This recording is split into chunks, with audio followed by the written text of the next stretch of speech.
first interview coming out the gate with Anthony Arillotta, former Bossville, Springfield, and Connecticut faction of the Genovese family. Thanks for coming on, man. Hey, thanks for having me.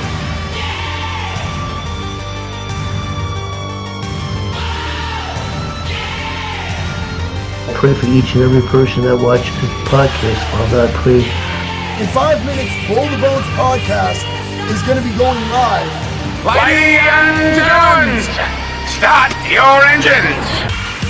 Roll the Bones podcast is one of our own moderators here in this community, Trev. So I think we should all make a raid and go blow up this. Go see Roll the Bones. This dude gets the interviews. He interviews the people that would fucking kill you before they tell you their story. And somehow Chris gets in there. I'd line up 10 of the next Hamas leaders if they catch, line them up and chop their fucking heads off. I'd been shot through and through. I was shot point blank in the back. And there was blood coming out of my chest like you're holding your thumb over the end of a garden hose. I was shooting, our first shots were 250 yards. It's a fucking America. This ain't a dictatorship, bro. It's going to be number one in me and Brother Trev's Community First Initiative. Bro, they're all on the SSRIs, man. I wish Roll the Bones podcast a very happy 1-year anniversary. I had so much fun doing the interview with you, Chris. Hope to see you soon. You've been telling quite a few of them. You're getting some major traction, bro. Yeah. Big 1-year anniversary to the Roll the Bones podcast. You're definitely the rising star of the genre. Pleasure getting to meet you, your crew, Kayla. Here already. I can't believe it. It seems like just the other day I met you, and I'm so grateful that I did. Chagrin 3 days later when the newspaper comes under the door and it's like, Alaska's avenging angel hunts pedophiles or whatever. I had no idea. Oh, shit. Did you see the beard on that guy? I better do this interview. I'm just here to say that tonight I'm going to be on the Roll the Bones podcast on YouTube. You were one of the first dudes that followed me when I was getting started. Great job on your year anniversary of the podcast. That's awesome. You have great guests. That was one. California is like a bad afternoon away from being Mad Max. It is. That's a good scenario, actually. We're the final destination of podcasts. One girl said, why don't you go read the Bible? Okay, I'm asking for money. You don't really have to have a crystal ball to imagine like how much carnage would have been created by detonating a C4 IED, inside a Las Vegas casino. Okay. Now, thanks for unbelievable information on the illegal riot. Wow. To the bone. Chris, man, happy anniversary. Cheers. I want to thank Anthony Arillotta and Chris from Roll the Bones podcast. Always give that respect to my brother in Springfield, Mass, Anthony Arillotta. The YouTube channel Money Mayhem and the Mafia. I'm partners with Roll the Bones, Chris from Roll the Bones, and obviously the Pozzo Wine and the South End Syndicate is the book is South End Syndicate and the Wine Pozzo. Congratulations and salute, my friend. Pozzo Cigars to join with the Pozzo Wine the best.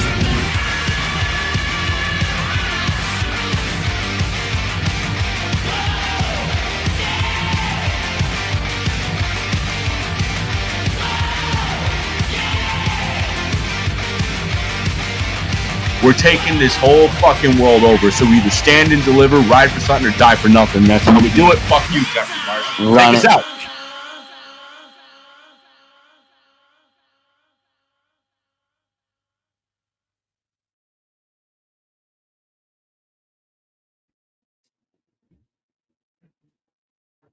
Brother Trev. Look at that banger of an intro. One hell of a fucking year. You just got back from Connecticut. Yep. We kicked some serious ass out here. We met a very old gargoyle. He was not as cool as his movie was. No. I don't want to say any names. But we had a great time. This year has been monumental. I want to throw out some special thanks. I am joined in the studio. We have our lovely moderator, Red.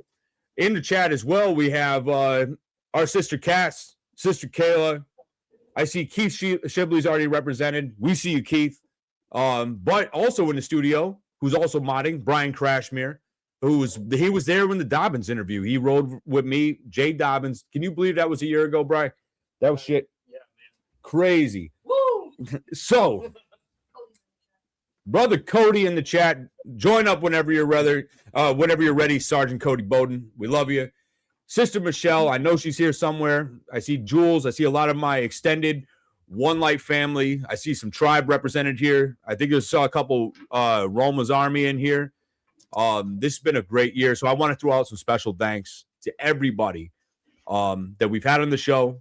West 40 Burning Hearts Tattoo, Levette Cividanis, Cosmos Sprite, Special Agent of the ATF, Jay Dobbins, Grim Reaper's son, Greg Scarpa Jr., Rob Borelli, Johnny Alite, Travis Ritchie, Gucci Boomer, Sister Roma. That was a great sit-down. We kicked ass.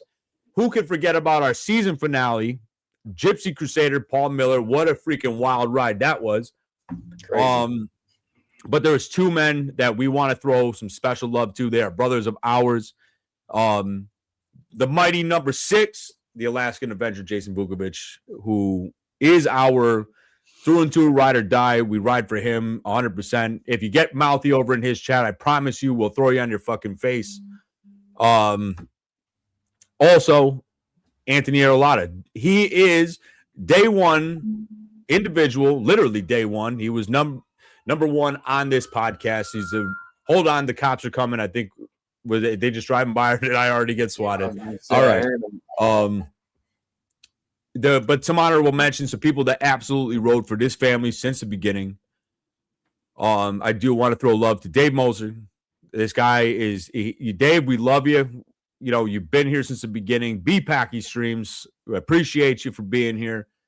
Go follow him as well.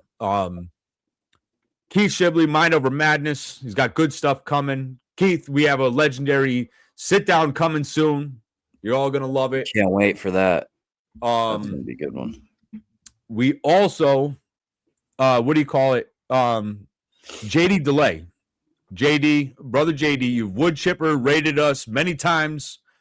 I absolutely love you. We look up to you. I look forward to dressing up as Macho Man Randy Savage and having that aggressive sit down. We could scold every child predator, including Jeffrey Marsh.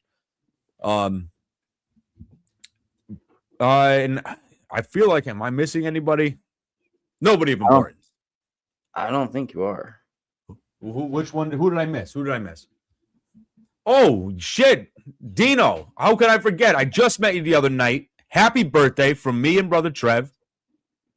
I know I heard you're out with the boss right now. Ryan Cosby. That's another one we forgot. Cosby. I love you, buddy. Yep. President-elect Ryan Cosby. We always have a good time with him. But damn, man, I cannot believe this year is we've reached the end of it. The other big thing is a very sincere and special thanks to everybody who has shown up time and time again, who's rode support for me and brother Trev. Absolutely. The past guests, everything there's been so much support. I also want to throw a special thanks over to Eddie and the guys over at Gentleman in Roma Cigar. You guys been a big support of this for sure. Big support of this platform. Out the gate. Sergeant Cody Bowden, of course, he'll be joining us momentarily. How could I forget him? He's been leaving Jesus all over America. I think I came across 1,000 in every place that I've come across. I've gone to. Ian Bick, Matt Cronin, such an amazing team over there. I see our sister Chrissy in the chat. Chrissy Mendez, thank you for the congratulations, sis. Ride or die, real family for this thing. Phil over at Pozzo Wine, Bohemian Manor. I got to meet him for the first time. We went out to Ian Bick. Phil, I still got the cigar. I keep it up next to a Cody Bowden Jesus, right in the chat, or on the shelf, I should say. In the fucking chat. You're right. In the chat. I keep the Jesus in the chat. You have any special thanks you want to throw out, bro? I think you covered them all. Did I? I would like to thank you for this fucking awesome opportunity, bro. It's meant the world to me. I know it's meant the world to Cass. You know, coming out and hanging out with you and Kayla and the Hellions, you know, I fucking love them kiddos. They're awesome. But no, it's been a great ride, and I'm excited for everybody to see what we have coming up in 2026. You thought this last year was good. Just fucking wait. Oh, they don't even know. I think me and Trev have landed on, and it's a brother Trev phrase, that 2026 is all gas, no brakes. Look at him. He's living cigar life. Just hang it out, bro. Hell yeah, man. Like so many great things. We've accomplished so many things, have sharpened our skills on a lot of stuff. So I feel like there's so many names I could mention here. I just don't remember them all. There's one individual that is not worth it. Thank you for, I appreciate your arrogance and believing that you single-handedly built this platform in your 5 minutes in my wheel well. But I can promise you, my friend, I got 99 problems, but you ain't one. So I had to throw it in there, man. Yeah, I mean, at least it was PG. It was not, I promise you all, it was not PG this afternoon. No, not at all. It was very rated R. By a mid 90s standard rated R. Yeah. Make sure you're checking your chat. I am. There's so many good things in here. Is somebody else? Any surprises in here? Who do we got? I cover everybody. But so we got. What do we have coming up? We got that we can openly talk about right now. What do we got? Season 2. I mean, JD for sure. Mm-hmm. He's made it clear anytime that we want to make time, and he's got it. We're running that. Let me think. We definitely got some names coming up. Yeah, I don't want to spoil like any. Yeah, we're gonna save some surprises, but yeah. How about the season finale of this interview cycle, bro? There's a lot of new faces that showed up, and we appreciate, the support and a lot of the positive things that were through emails and DMs. And, I think we were all nervous, including Paul himself was a little bit nervous on how that was going to play, because I know he definitely didn't want anything negative to hit us. He actually took the time, kind of surprised me a little bit, sent us a congratulatory message. And I mean, that one made shockwaves, bro. I was a little bit nervous on how that was going to play. Me and you talked about it for a little bit, Bro, I'm still regretting not placing a bet with you on what the numbers were going to be on that particular one by the time me and Cody got back to Colorado. Like, bro, it was monumental is what that was. And it changed everything. And but it was done. We did it, and we also proved to ourselves and to this and to others out there that we are going to always maintain a no fear approach. Like, right. There are stories that do need to be told. There are serious issues that need light shed on them, and you cannot always play it safe. And I don't challenge like you, like, oh, we're in competition. I actually ask anybody that's even considering doing this, like, make sure that you break every barrier possible. Take no fucking prisoners, and do not let the chat dictate how you want to pursue your dream and how to pursue your business.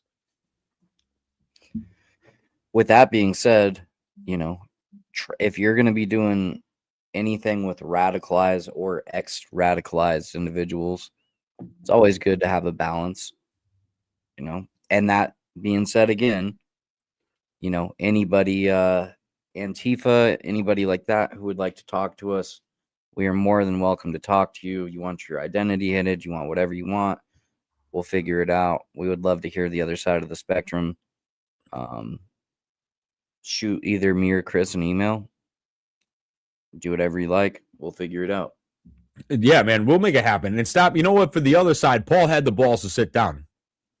He didn't care. He knows we're not as radical as he is. And you know what? These people can say whatever they want. They're entitled to their opinions. That's what makes us great as a nation. However, I can promise you, so far, me, Uncle Trev, Brother Trev, Father Trev, Mod Father, whichever one of his monikers he's wearing at the current time. Technically, I have his religious credentials right behind me, so he's Father Trev. Yeah, tonight. it's hanging right there.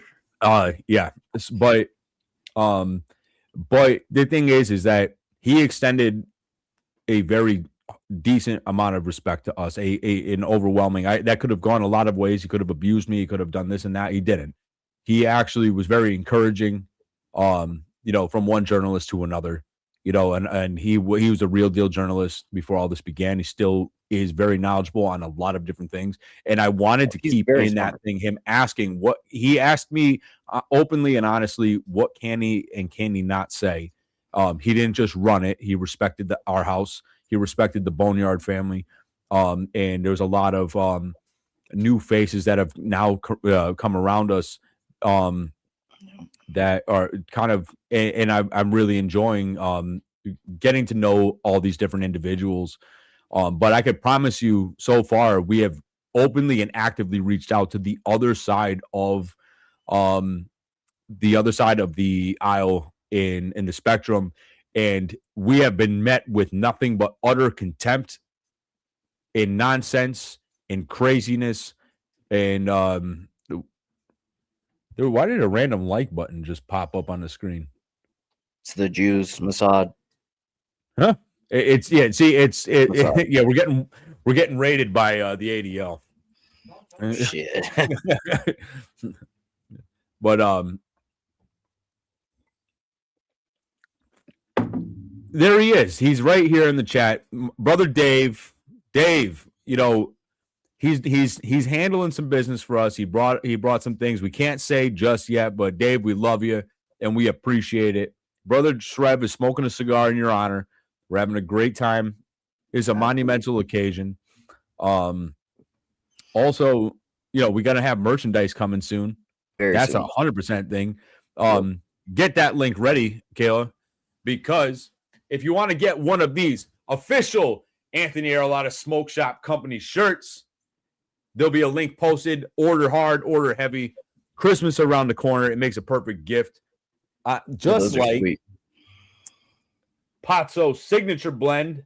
Need that. This is a great wine, and actually enjoyed a bottle of this over dinner yesterday. He really loved it. Almost as much as he loves that new hat. We love you, buddy. He loves that hat. I hope it kept you warm.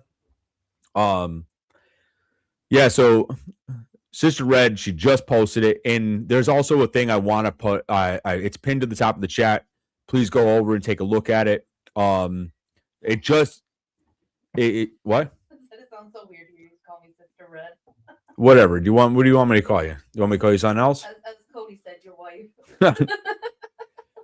The Frontline Healing Foundation. This was just brought to my attention by our friend of ours, Keith Shibley. This is a thing they help, people that are struggling with addiction, PTSD. There's a lot of different things. Keith, we're going to make sure that we're going to ride hard for this. And Absolutely. There's another friend of ours, Tac Tribe 2.0, Brother Joe. He's a day one motherfucker for real. I want to throw that love and respect to this man. Joe, you were literally, me and you met each other maybe 24 hours after the Arillotta interview dropped. We've hit it off ever since. Be sure to get over there and check out Tac Tribe 2.0 up on Instagram. He has been a real brother in arms with us from the beginning. Also known, he joked around, the bump stock conspiracy theorist. I was going to say, just, don't bring up bump stocks. We don't bring up bump stocks or lizards. Yeah, no lizards. This is a no lizard stream. No lizard zone. No lizards. We don't fuck with lizards. But this has been. I'm just kind of almost like a little bit speechless, bro. Like it's such it's a surreal moment that I've survived this year. And then to meet you and Michelle and Jay and just the amount of loving individuals I've met across this year that just continues to, we're putting into work. We're really taking things over. I'm very humbled by everything. Dave, you're taking off. Like a vacuum cleaner. Yeah. Brother Bowden over there, like he's throwing a wrench in the thing. You can openly talk about that lizard behavior if you'd like, but you're not doing it from the comment section. You'd have to get in here, guns out. Yeah, hop on up here. Yeah, hop on in. It's overdue. Everybody wants to they want to see your face. They want to get you in here. You believe in Jesus all over America. Bro, I swear to God, the lady at TSA when we were leaving Connecticut thought we were on drugs because he's like, oh, let me just put this little Jesus here. And she was like, okay. And he's like, wait, I got to take a picture. And she's like, okay. And then, like, of course, I get hit going through TSA. They're like, come here. Like, let this dude with the Jesus through, but come here. We got to fuck with you. Yeah, you got to let here he is. Let me just add him in. Oh, there he is. Look at that. He's got the jersey. He's all set. I'm here. Shit. He's got a pocket full of Jesus, rubber Jesus everywhere. That other one is still at that restaurant. I saw it the other day. Nice. So, I'm gonna move this in. Hold on. All right, I have to make a comment. I just want to take a moment to make you three realize like the bond that you have and the brotherhood you have, because you joked about not wearing your jersey because you didn't want to twin with everybody, yet the three of you all put your jerseys on the shirt on the back of your chair the exact same way. Listen, twinning isn't always winning. Yeah. When you're wearing the clothes, unless you're wearing official Alaskan Avenger gear, this is true. Bones official gear, which is coming soon, or this amazing Arillotta Smoke Company T-shirt, which read "Share it again." So, Trev, what would I want to ask you, both of you, but just for the record, if you haven't seen Sergeant Cody Bowden's story, go over and check out part 1. It's called "Sin and Sacrifice." It was a great interview. Cody's been with us a few times. We was on the legendary No Silence Live, which was one of Lightning in a Bottle. He was also there for the Vegas shooting one. It was great. I mean, amazing. But what you've been part of one interview of that was worth noticing or worth being talked about. What was your takeaway from sitting with Sister Roma, our big little sister? Bro,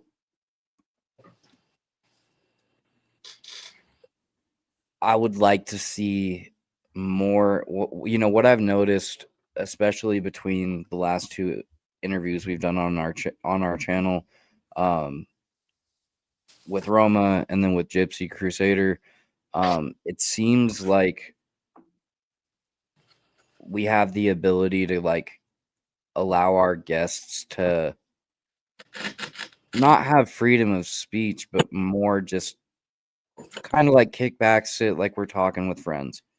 And seeing Roma's side of things in an interview like that was something I've never seen before, because usually, like he's either freaking, you all right over there, Cody? You're fucking gonna all over the place. Make me dizzy, bro. I would love to see her back, because having an interview with her like that was just very cool, calm, collected. Like, she's seeing her on the Whatever podcast is whatever, you know what I mean? Like, it's not whatever against her, but against the people that she's talking to. I think that seeing that, even though she grew up in Canada, a lot of us kind of grew up the same way. It doesn't matter, those lines that are in the sand, as it were, don't really matter. She's a gangster. I'll give her that. She's a gangster. Straight up. And you know what? For that Athena hysteria, whatever the hell that was, sis, if you're watching this, we all know the truth. Yeah. Fuck that whole. She did not. Cass was ready, bro. She's like, I gotta watch this, even though I know this bitch is gonna back out. And I was like, what are you talking about? Yeah, and I was like, she dragged out that shit with Roma. on purpose, knowing that so she wouldn't pivot. I think she had a thing in the wings. I'm almost positive. But yeah, bro, like that's small dick energy from that bitch's part. Little dick lizard energy. It's lizard energy is what it Yeah. is. Total lizard behavior. Like I can't even make the noise. I blow snot everywhere. But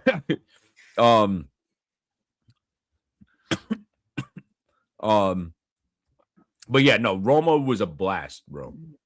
But no, it's like what you said. You know what? Gucci Boomer had told me at one point that's kind of what made this special.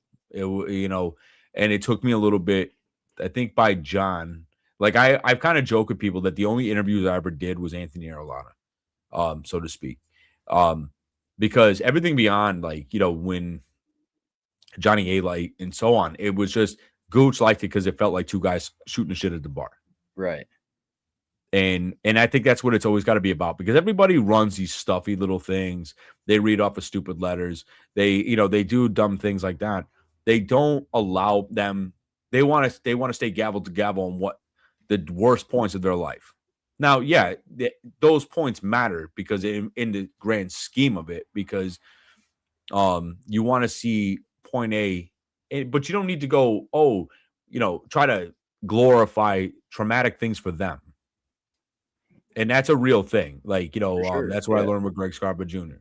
Greg, I asked him ahead of time, what's on the table, what's off the table.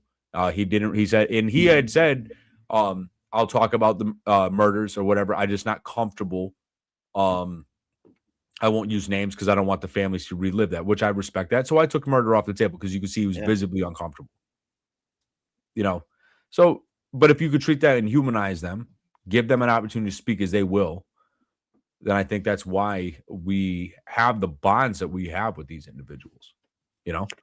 I think it even goes past that. I think it goes with our fans, our chat.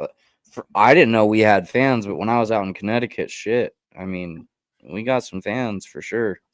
Especially that poor kid that you were harassing at the gas station. Hey, listen. He just needed to know that lizard people are real. And, yeah, I heard that you're good. Like Cody, I think was about to, put you in a chokehold because I heard it was about to cross the line. Bro, I did play the Santa Claus tune,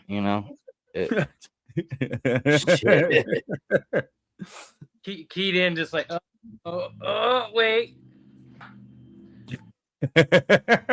No, we had a great time, but the thing is like, it was good because then it puts us all in one space, Right.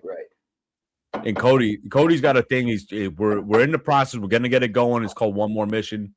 If you want to, Cody, if you want to talk about a little bit about what One More Mission is going to be.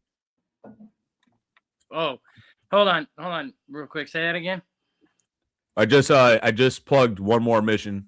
Oh, so One More Mission started with my wife and me with my health and like my journey of going through everything with me getting a new transplant.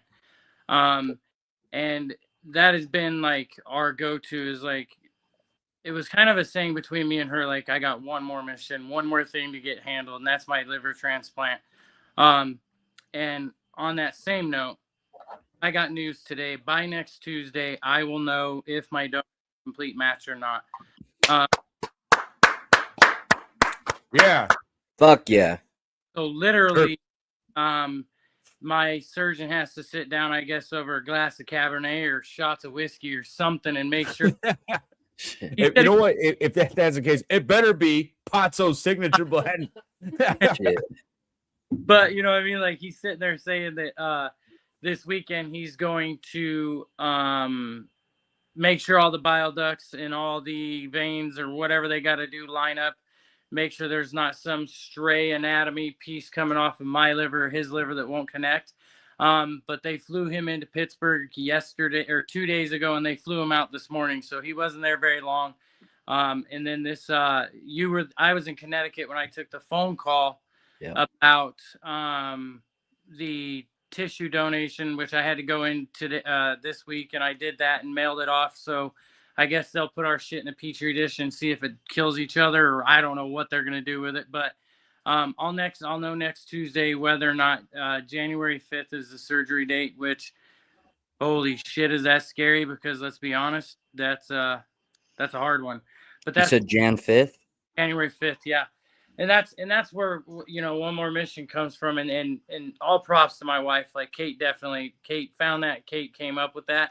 But it's like, you know, like truthfully, our motto is like there's one more thing, and then, like, you know, obviously we're going to turn that into a nonprofit and or the channel to generate I don't know, attention towards what I found over the past 2 years. And that is the truth, that like Tunnels to Towers, they kind of helped me, but they really put me in a bad position. Gary Sinise Foundation, they completely screwed me. You know, they all said, "Oh, we're here to help," and they're like, "Hey, we got $100, or you want a gas card?" And I'm like, "What kind of help is that?" You know, Tunnels to Towers, you're talking about an organization that preaches they buy houses, and they couldn't even help me with my situation. And Trevor knows, and you know, I mean, yeah, was it a big chunk of money? Sure, but not compared to what they usually say they help with. And then they went down $1,000 just to say fuck you, like, yeah, like a dick. Yeah. So, and then, you know, Gary Sinise on the same hand, they said they were going to help me, and then they basically were like, "No, we're not going to help you at all," which that was kind of, you know. And I got this all in emails, and I'm gonna blast them eventually one day, and we'll see how they like the truth to come out about them. But that's what happens when you get, you know, when you have receipts. So is Gary Sinise still alive? Yeah, he runs around playing concerts and shit. Should we get him on the show? Like, and then we could just bushwhack him with you. Listen here, you motherfucker. Like, yeah, what's up? Well, you know, here's the story they gave me, Chris. They when they, I don't know if I've told you this, but so basically they told me, "Oh, we're a really small foundation." No. Like, they're Silicon Valley, for one. For two, they have like 20 or something. I can't remember off the top of my head. 13 to 23, like, people on the website that are head of operations, head of this, head of that. And they're all paid positions. That's why they're on the website. And that's why they're recognized the way they are. And it's like, well, then why do you have so many paid people? You know, I'd really like to see, out of every dollar that you're funded or given, how much of that dollar are you giving to veterans? Because it's out there. You know what I mean? Those organizations like TPUSA, when they get audited, shit comes out of the woodworks. You know what I mean? Facts. And people get hurt over it, and or people lose their lives over trying to audit their own shit. Who knows?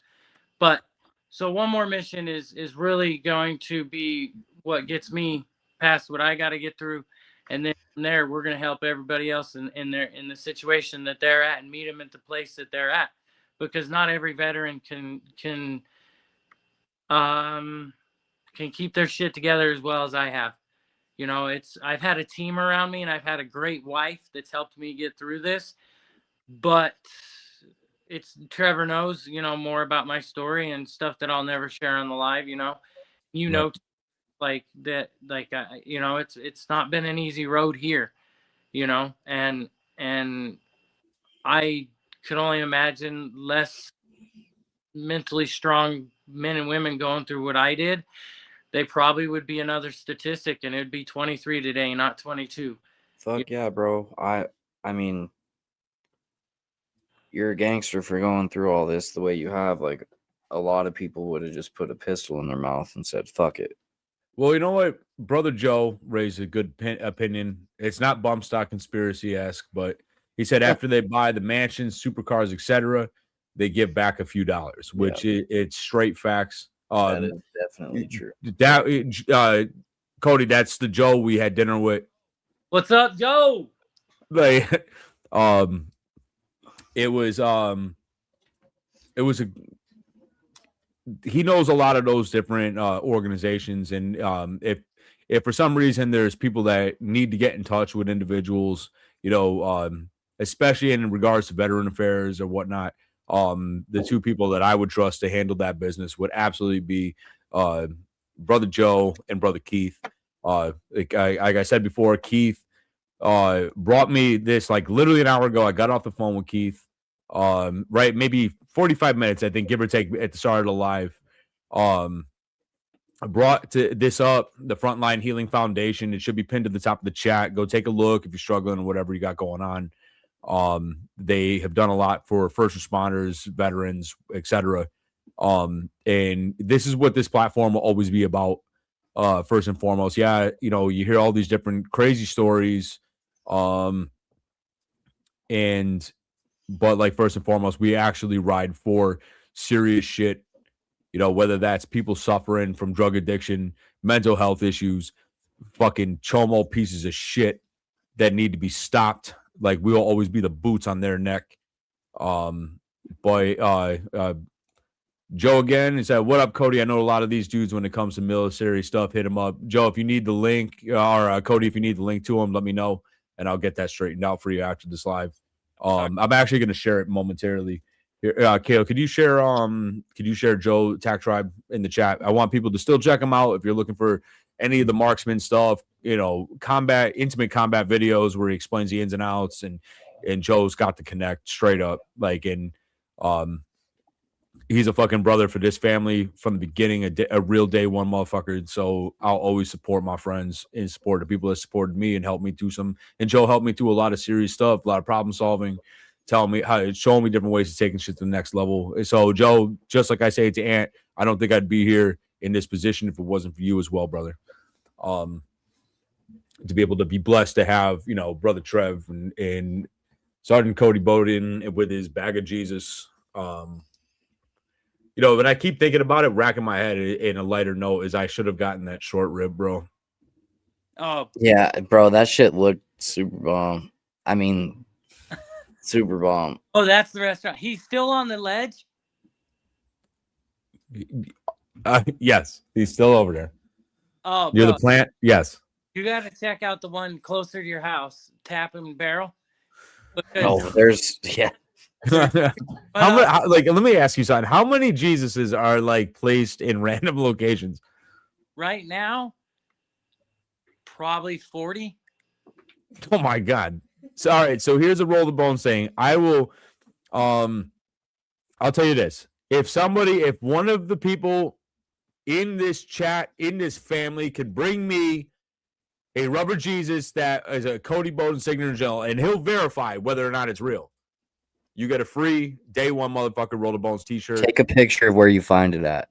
Yeah. Yes. And he'll know exactly where, if you're telling the truth.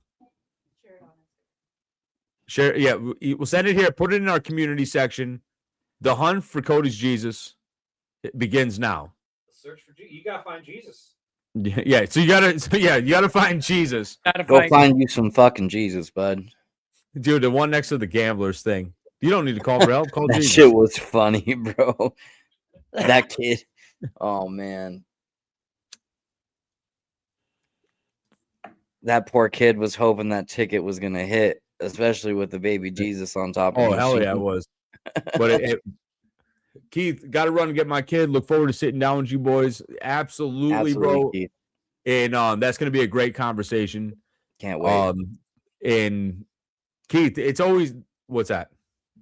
You're about to say some weird shit over there. What are you going to say? No, you can't. No, see, now you made me break my thought from nothing. Because you totally just gave out a huge hint.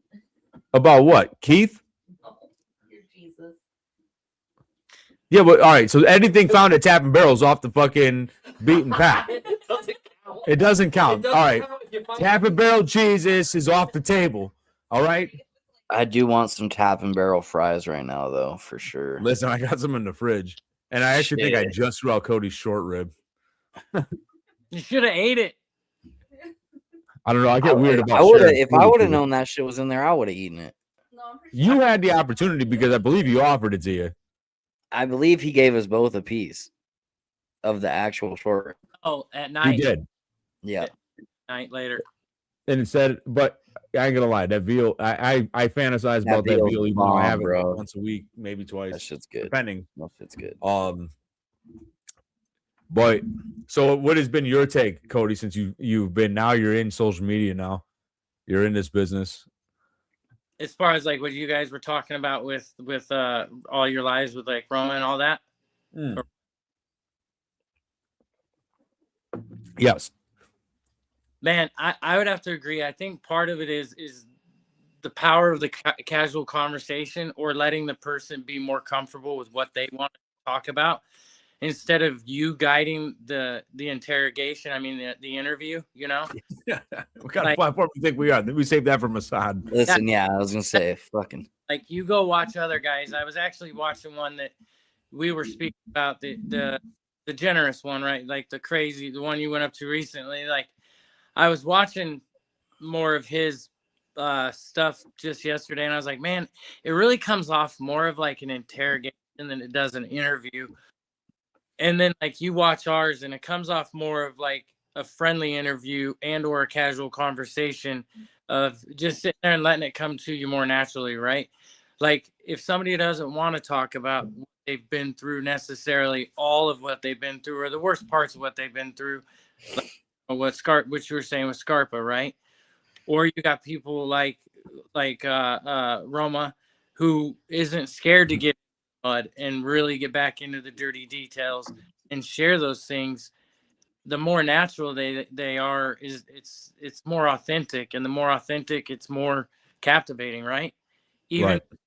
Crusader, like, yeah, you had to put in the ceiling bird, but at the same time, yeah, the highest point that's been all I've been getting DMs about. Yeah, Mr. Z Connor 25. Congratulations on the 1 year. Thank you so much. You feel like it's a new face, but I'm happy. We're happy you're here.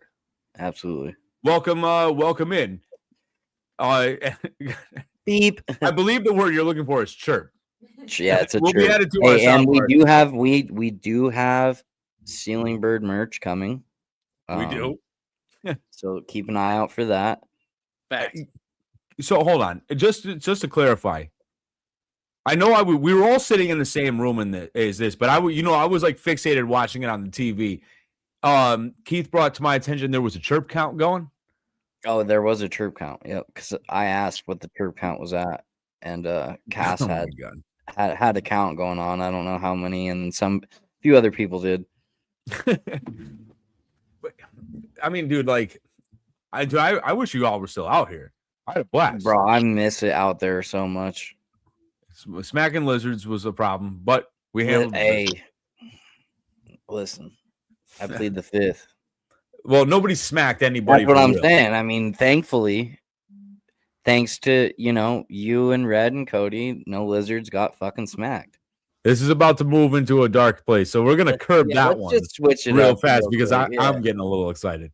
But it's unfortunate that certain things happen the way they did. It is what it is at this point. But what I look at this, Gooch. What are you doing? Congratulations, brother Gooch. Get over there, Gucci Boomer. Check him out. The Stage Strap crowd. It was absolutely, I had a great time. Gooch was number 8. Yeah, Gooch was lucky number 8 up on here. You can go check him out. We're gonna get Gucci Boomer and Gooch. If you want, I'll send you Yard Link if you want to pop in, have a drink, and say what's up. Because we always love you, Gooch. You've been, a real. You're one of my top 5. Yeah, Gooch, 8 ball. 8 ball. There we go. And if you notice in the opening trailer, Gooch is a proud supporter of the Pozzo Blend wine. And in return, we are a very, very proud and aggressive supporter of brother Gooch. Salute, buddy. I've had so much fun with this year. Like, we've had, like, especially with Greg Scarpa Jr., guy should have gotten a fucking congressional medal of valor or something by taking out those bombers. For sure. He tried his hardest, not because he was angling, because he was trying to save people's lives. And Greg was able to stop 4 bombers, and in return, including tipping them off about 9/11 years before it happened. And in return, he got an extra 20 years tacked on his sentence. Fucking crazy. It just makes sense, right? That makes sense. Of course it does. Perfect sense, dude. I mean, we were talking about past year and the future, right? So tinfoil it just a little bit. I'm just going to throw out there. Did anybody see Tucker Carlson confirmed small bits and pieces of what Candace Owens said after Erica came in like mama bird trying to threaten everybody because everybody wants to know the truth and the FBI is a bunch of fucking liars?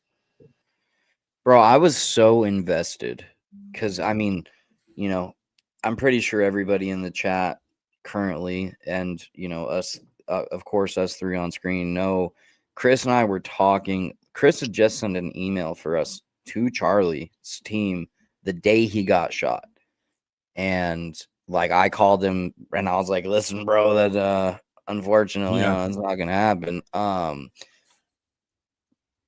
There's been so many twists and turns and ups and downs and Mossad and fucking blah, blah, blah. Bro, I literally cannot retain any more information on it without fucking flipping out.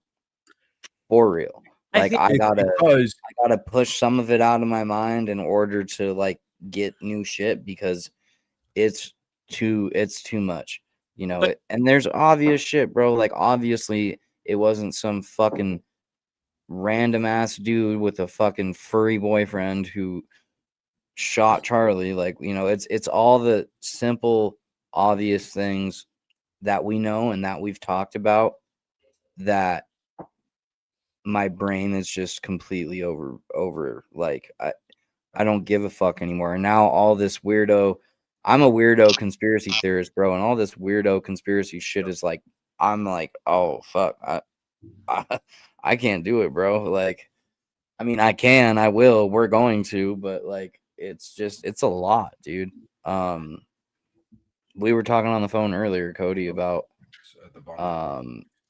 you know, like, it's too much, bro. I don't even know what the fuck to think. It's overwhelming. And to think about, this is kind of, I would say this was the birth, like me and Trev have been friends for a while, for work reasons. But no more silence. That was, that's kind of where the beginning of this bond was. And, you know, that was the first time we all sat down together in that thing, which was straight lightning in a bottle. Like, I mean, think about it, you know, we had past guests. I know Brother Gooch was in the chat. We had the Alaskan Avenger in the chat. We had Anthony Arillotta in the chat. Like, I mean, we were raging and we were talking about a lot of serious shit. But what Trev was saying is correct. I had sent an email to Turning Point probably back in maybe December or January. And somewhere it got lost in there. And somebody over there was just like, hey, we saw this request for an interview. Send a refresher over. So like maybe like 2 days later, I was like, all right, sent the refresher over, and I was all excited. That morning, I called Trev and I was like, yo, bro, like you know, Charlie Kirk might be on this thing. And he was stoked. He was like, bro, I'm going to see him. Like, he's gonna be in Colorado in like a day or two. And then I was like, yeah, we were talking for like 40 minutes, and I got the phone with him. He calls me like 45 minutes later, and he was like, look, dog, you know, this is what's going down. And I was like, well, is he good? Is that, you know, holy shit, is everything good? And you're like, nah, bro. I think my exact words were, nobody's surviving that, bro. Right. And and then me and Trev were on the phone on and off throughout the day, just kind of shell shocked by what had happened. And it really just like went crazy. Now, I mean, and I'll say this again, if you hadn't seen No Silence Live, go back and watch it. But I'll say it again. To you pieces of shit that went out there with your fucking bullshit videos, and you still pushing bullshit videos, and fuck your Halloween costumes and all this shit, celebrating the vicious and public murder of an individual, you are a piece of shit. And whether you agreed with the man or not, right, you're a piece of shit. It's a public execution of a fucking innocent man in front of the world. Like, if it was a pedophile, fucking shoot him 10 more times. You know what I mean? Cut his dick off. Whatever, dude. I don't care. Light him on fire. Yeah. Why it's not there? Like, nah, man.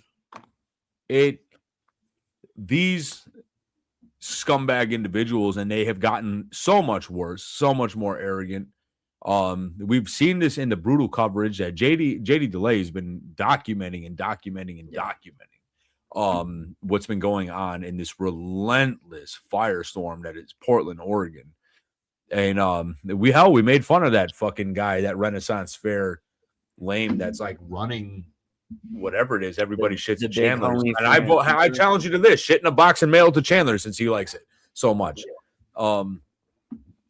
But these are fucking complete pieces of shit that just destroy communities. You know, there's like a pack of fucking rats. And you notice that half these people, I guarantee you, in their personal time, are all Greenpeace bullshit assholes. Like, care about the environment, but we're gonna leave plastic and nonsense all over the streets. When they fold up shop, it looks like a fucking war zone.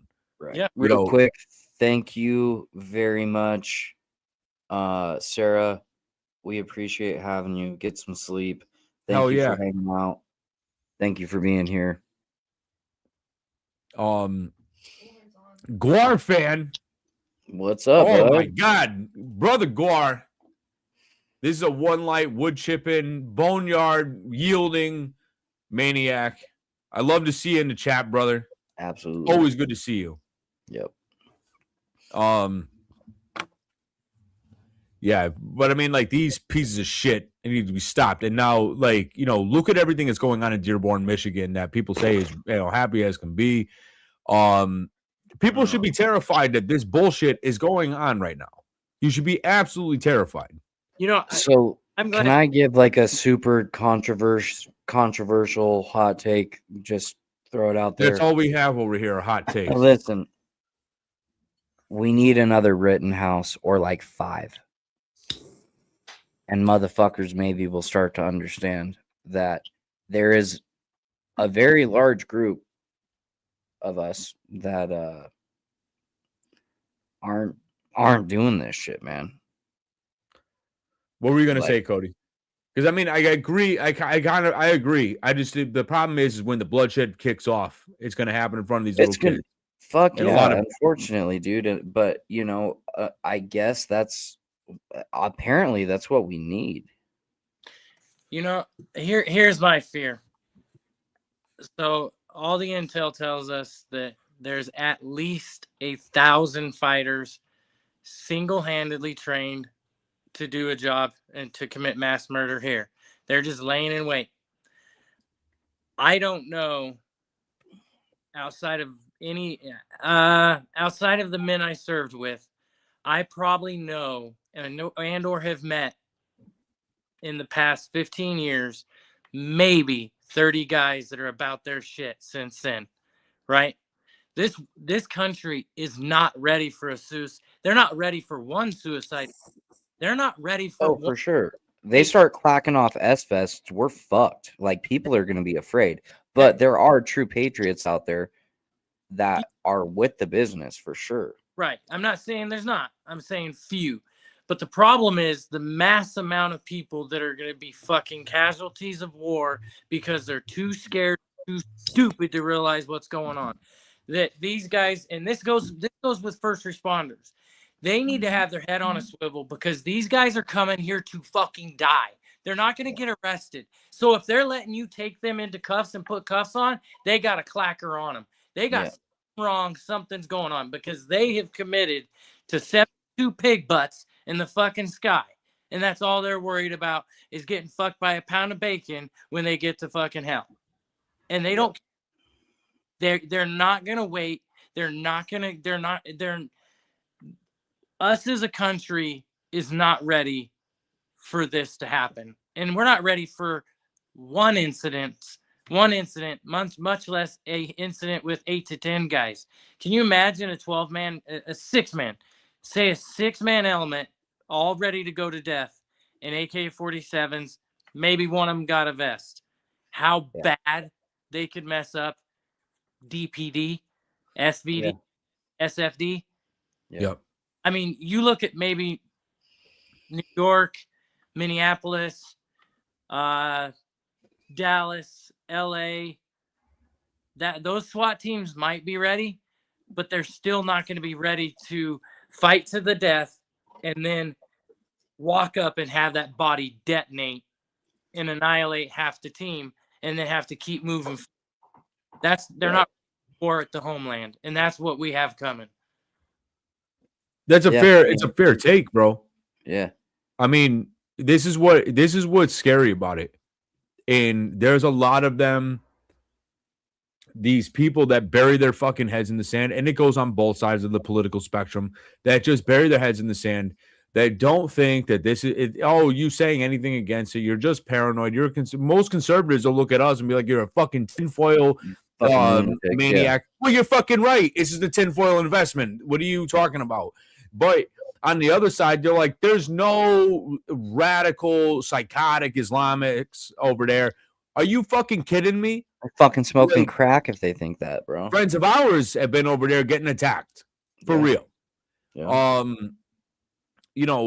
In Dearborn, Michigan, this is going to happen. And what scares me is this going to happen with this fucking maniac, Matt Dami, running fucking New York. This shit, you just open the floodgates.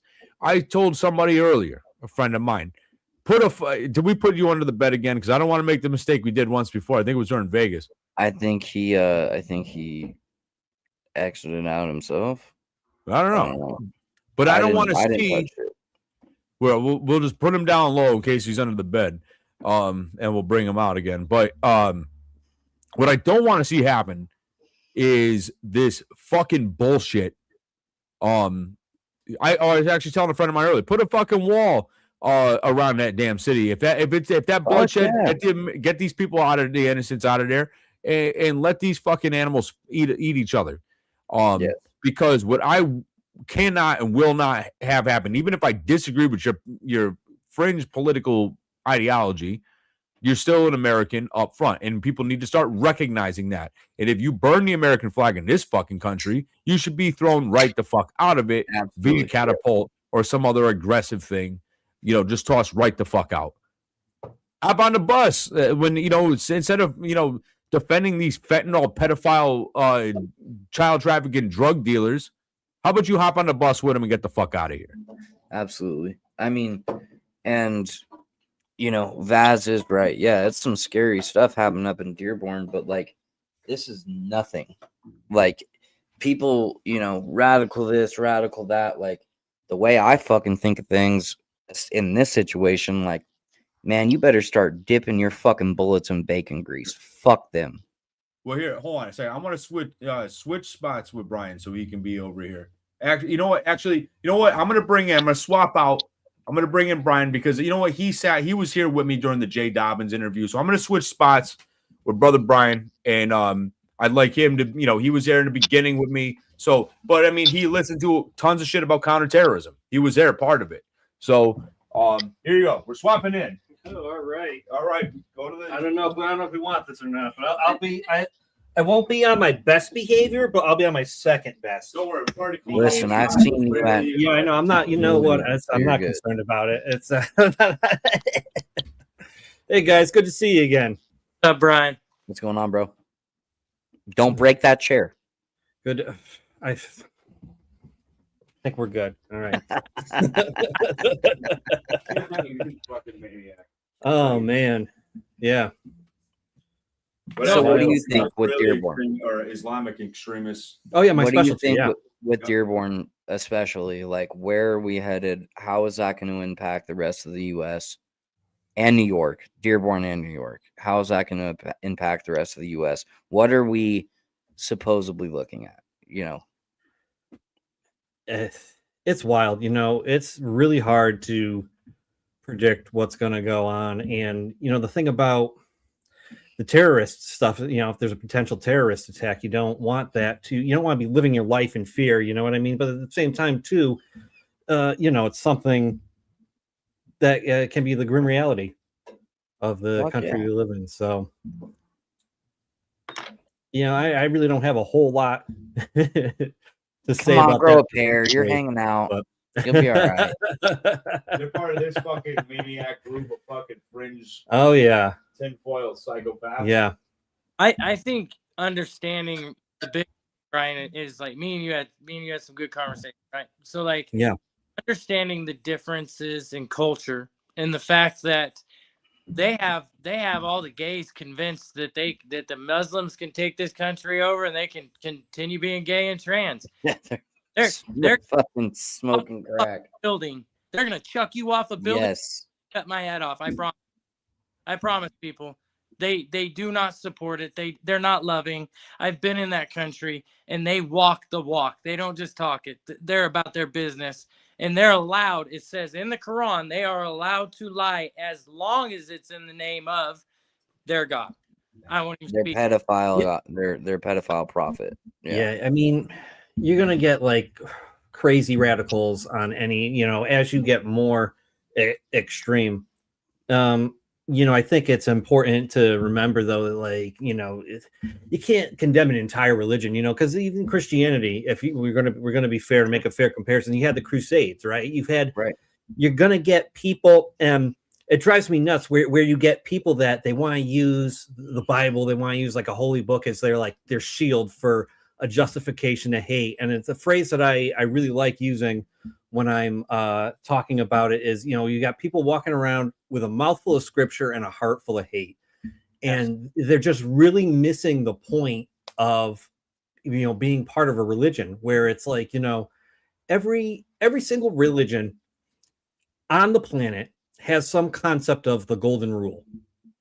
And we do such a bad job of applying that in our daily lives where it's like, just be nice. Can you be nice to people? And we just can't get it, so nature, right? Yeah. But I guess where I come from is obviously from being there, right? That their true religion, that's how they live it. That's how it is. I mean, and they're that way with drunks. They're that way with alcohol, with drugs. They're that way with anything that breaks their biblical laws, commands, whatever you want to call them, their rules. And they're very strict about it. It's not just that. And that's what's scary is that I think that for any American that thinks that 9/11 couldn't happen again or couldn't actually finally happen, depending on how you look at it. Yeah. You got your head in the fucking clouds because we're the most hated country in the planet because we do walk around like our shit don't stink. We do act like we can whoop everybody's ass, and it's been a really long time since we've had to prove it. Just because we flew some stealth bombers over to Iran and fucking did that, we all know that it's a power play, right? We all know that Iran is susceptible right now, and they know they are. That's why they aren't ready to go to war. At the same time, like, we haven't been in a world war because everybody's got nukes now, and now everybody's got to worry about that. But the Muslim the Quran tells them to one of three things: either multiply and outbreed them, to kill them, which they do everywhere. They do 6 to 1. Yep. 6 to 1.8 in America. Like, we're losing. Us as Americans, we need to get to fucking. That's all there is to it. Like, having babies and family. Hey, I got 4 in my family. I'm trying. I'm good. Brian, you need to get up in there. Get in the guts. It reminded me immediately of the movie. Have you seen Idiocracy? I hate that movie. You don't like that movie? It's Portland, Oregon at its finest. It was a pretty funny movie, but that's part of the plot that's happening in the movie is that people weren't having sex because it was like, things were getting unaffordable, and they're like, oh, we don't want to bring a world in this, kid into this world and all that. And it's like that's what I've seen here. It's like if we want to populate our country, we got to figure out, we got problems to figure out. We got to figure out how to feed our kids first. Like that's basic priorities. Well, listen, I'll fucking kill for mine. Can we be nice to each other? Can we feed our kids? And then we have to have. My point is, we have to have a really strong foundation. For sure. I mean, but look, you can have different foundations in different ways. Me, mine, my family, my circle. I will fucking kill anyone and everyone for them to feed. I don't care. It doesn't matter. That's who I am. That's who I know my people are. That's what it is. And I hate to take it to such a fucking controversial, fucked up level. But look, when it comes down to motherfuckers running around the U.S. clacking off suicide vests, shooting up grocery stores, doing all this crazy shit, at the end of the day, look, if it's you or me, your family's getting fed or mine, motherfucker, it's mine.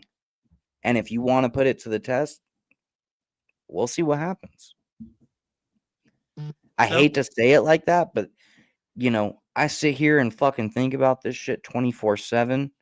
I sit here flying, just flying. I haven't been on a plane in 10 years. Me and Cody flying, I wasn't paranoid, but like I was more with my head on a fucking swivel than I have been since I've been in prison. You know what I mean? Like, cause you never know where somebody's gonna take an opportunity to strike. And if you want to believe if 9/11 happened the way that it happened, planes can be used as very deadly weapons. Yeah. Regardless if 9/11 happened the way that it happened.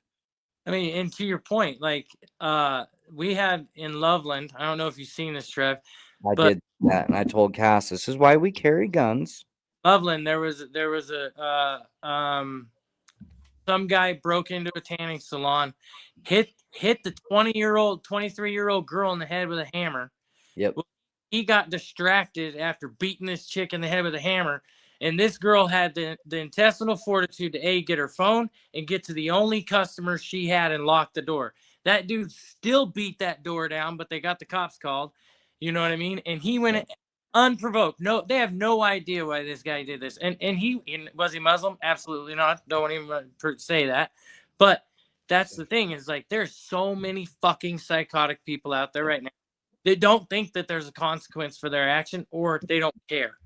And that's part of it. We need to get back to making motherfuckers arrogant by hanging them in the middle of the I was just going to say, what do you think the solution is? How do we make the world a better place? Hanging outside of the fucking courthouse. Jack Ruby, them motherfuckers, like, you know, well, within reason. Here, we'll swap. Yeah, okay. Later, Brian. Later, Brian. It was good seeing you guys again. Absolutely. We are. Yeah. Change places. That's part of the fun. Yes, All jet right. fuel melts steel. And I'm back. Completely right, Nicholas. That was for you know, here my take on this thing is, how do we, like you said, how do we keep America safe? And I don't want to go without mention, I did see Brother Phil in the chat once again. This other half of Pazzo Blend. I'm only showing the signature because if you're drinking it, it better be this signature Cabernet, and that's personally my favorite. I know Brother Ants, that's his favorite. But I'm going to tell you right now, like, how do I think we keep our world safe? Number one, stricter fucking penalties and laws for child predators. We can start there. They're not a protected class of citizen. They're a fucking low life, aberrant. They're not even human. They're less than. And people, and Fucking this is creatures.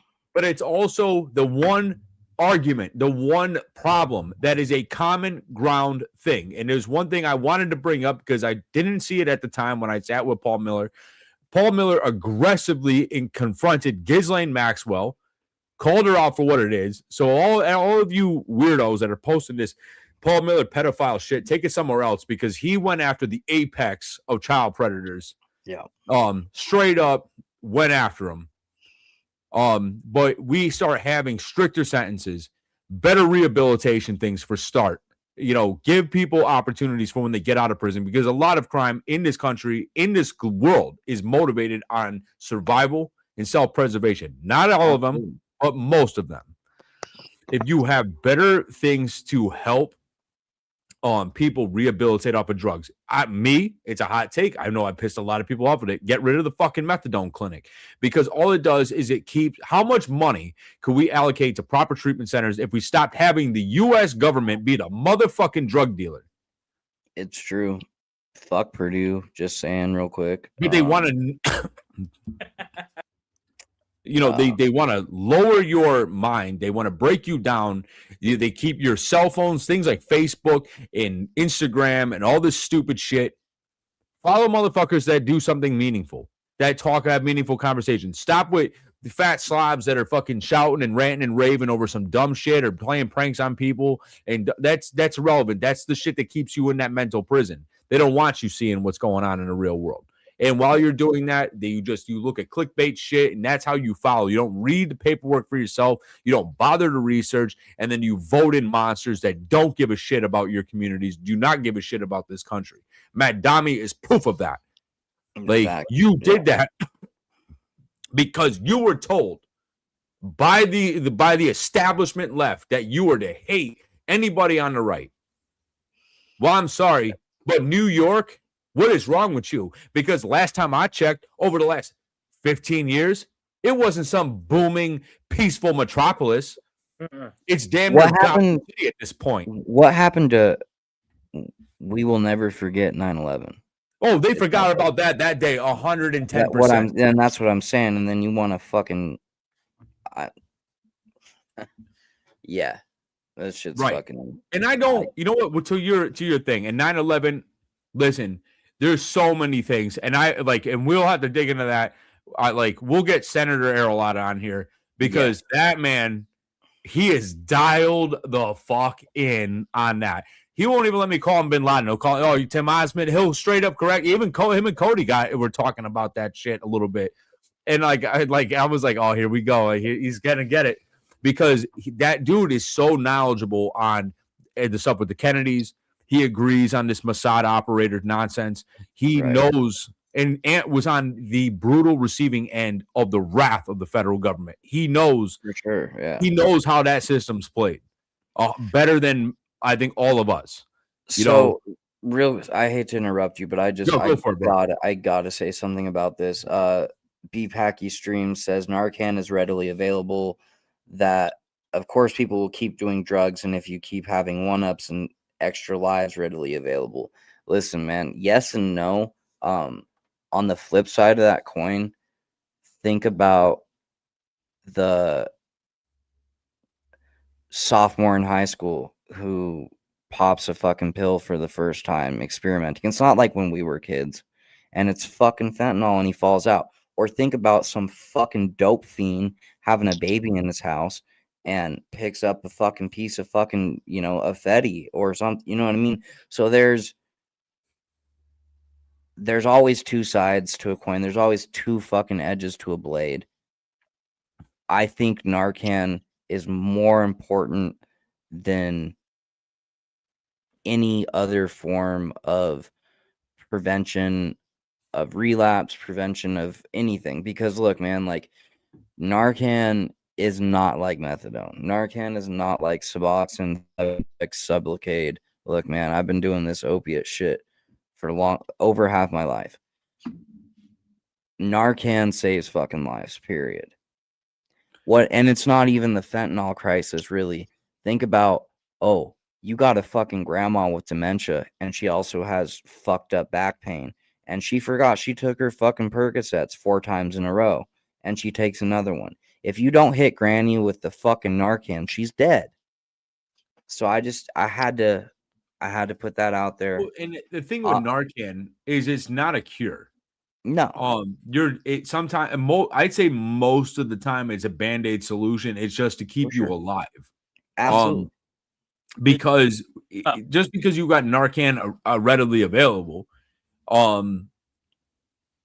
that doesn't give you free reign to just be like, yo, let's boot dope. You know what I mean?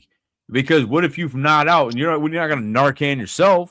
Right. And the thing is if you ditch these bullshit things, you keep Narcan on. And here's the scary part about it. How many videos have we seen over the last 5 years of people patting down cops and routine searches and stuff like that, ODing because they came in contact? Yeah, two officers. There's an infamous video, 2 officers that went down. That they had a Narcan, both of them, on a routine search. And now we're even potent. It's even becoming more potent with the carfentanil stuff, which requires even less I think Jason, when he had explained it to me, was a tip of a pencil.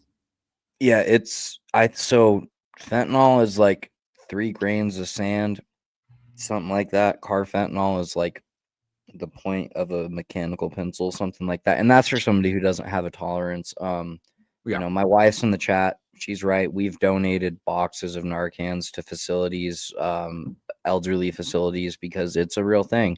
You know, grandma forgets that she popped her fucking perks.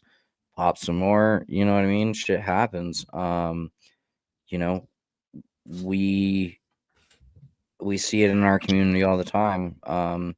It's a very unfortunate thing. And not only that, but man, like, you know, when I was in prison, I remember my wife calling me and she felt freaked out because there was a car that was parked out front of our condo back when we had our condo, and she had found, you know, I used to be a heroin addict. She knows what things look like, and there was a car parked outside all night and 2 people doing dope in it, and she left, and our son was running around, you know, getting ready to run around, go play, and she walked outside and found a whole bunch of foilies and, you know, bags of dope, empty bags of dope and whatever. And like I told her, like, I don't give a fuck. Like, you need to put on gloves. You know what I mean? Like, you got to be extremely careful. Right. You know, and it's, yeah. So another thing is, like, look, you can get Narcan, and depending on how much heroin, fentanyl, prescription pain pills you do, I've had friends of mine who have gotten Narcan, been in the hospital, and start falling out again and need another dose of Narcan without doing any more dope. So it's one of those things, like, yes, it's amazing. It's an amazing product, but we need to work on prevention. You're exactly right, Packy, but it's one of those things where, man, I've personally speaking, and I know that Cody can attest to this as well, opiates will put a fucking hook in you unlike any. I've done every goddamn drug, you know what I mean, like, in this fucking planet. Like, opiates, unless you have a family member that you're extremely close to, you're in a relationship with somebody, or you yourself are on it, you will never understand. And even with the relationship and the family member, unless you're the one who has gone through that, you don't understand fully. You might understand partial, but look, that's why I completely support our president with making the cartels terrorist organizations, because they are fucking with chemical warfare. They are sending kilos and kilos and kilos and kilos of death to our American streets every day. Do I think that it's wrong that they're using fucking miniguns on choppers to blow these boats up? Fuck no. Fuck them. They deserve it. Yeah, but the thing is like, you know, this is my point of with the drug industries. You know, the methadone clinic doesn't stop them from using drugs. Right. It keeps you on opiates, and it's 90% of the time they're still buying dope on the streets. Right. Or buying more methadone and getting high. Yeah. Right. If you remove that equation, now think this is a multi-billion-dollar industry, yearly industry that has that they're doling everything out. If you get rid of the methadone clinic and you allocate that to beds and treatment centers, because I've had a street boot, like I've street detox people, and I've also had to, because you don't got any drugs in your system. Well, clearly the motherfucker's strung out, so why don't you he wants to get straight, but that's a problem. So now we got to go out in the street, and now we have to buy and microdose enough into the system so they can piss dirty so they can get a bed. This is where it becomes now. So you're forcing that, like in those situations, I was forced to go and commit another crime to go and help somebody get help. And then for what? Think like you're not helping anybody. You're just making it that more. Now, what in this day and age? Now, what happens if that microdose was fent out? So now they're just dead. Right. Literally. Because you wouldn't just take them into the fucking treatment like they fucking deserved and they want it. Right. So what you do is you're telling people that want to get clean that they don't fucking matter. So go use drugs and then you can come back. Like, this shit's upside down. It's upside down. Real quick, guys. I gotta go and get my kiddos put down. But happy 1 year, Chris, Trevor. I appreciate you both for Love you, buddy. Have me You on. know I love you.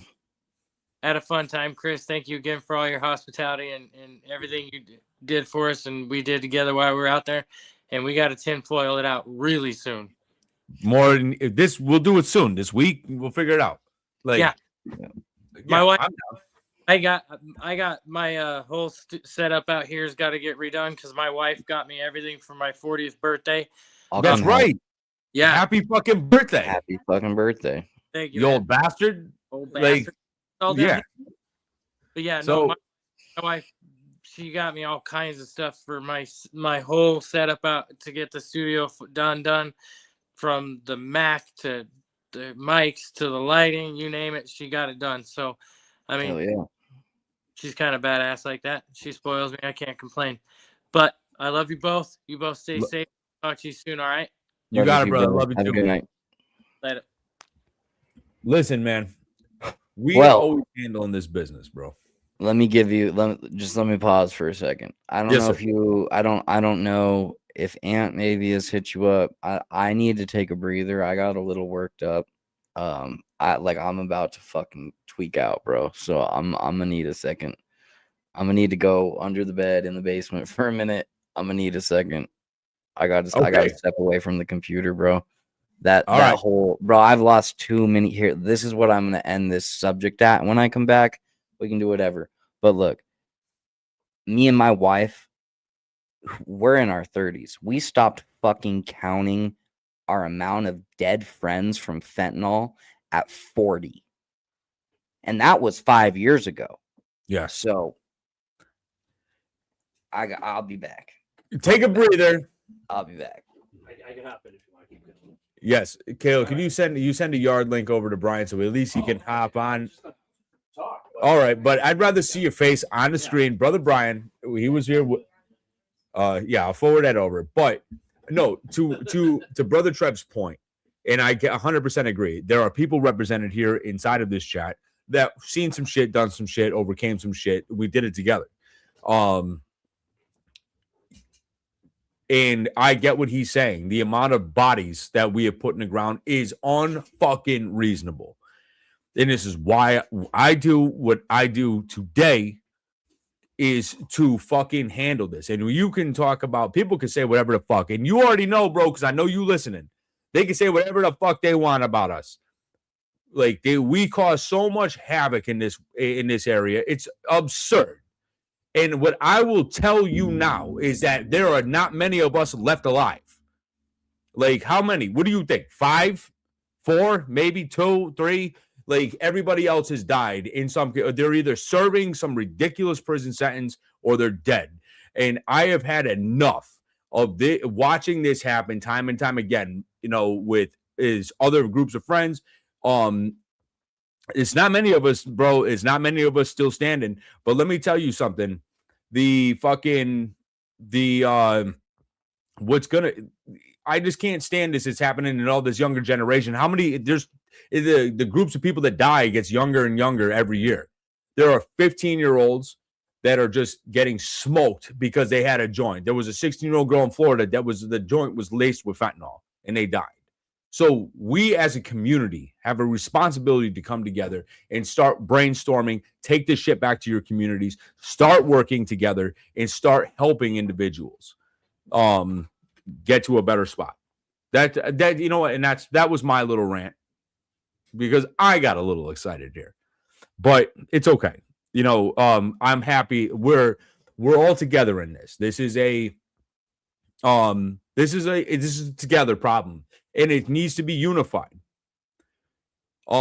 We have to be unified on this topic. The same way we need to be unified on these fucking child predators that are out there attacking our kids on a day-to-day basis and how fucking bold these pieces of shit are. Every day they're in these fucking little kids games. They can't have that. You see, back in our day, Brian, we could just I can go to your house, we could play GoldenEye and forget about it, and nobody's gonna bother us. But what happens here is now everything has an online presence. Predators hunting out deep in these things. I've seen everything there is inside of these Roblox games. And let me tell you, that is the most diabolical thing. And then you attack that kid. Schlep, you're going to fucking sue this kid. Roblox stands for child predators. They don't give a fuck about the youngsters that are playing this game. They don't care.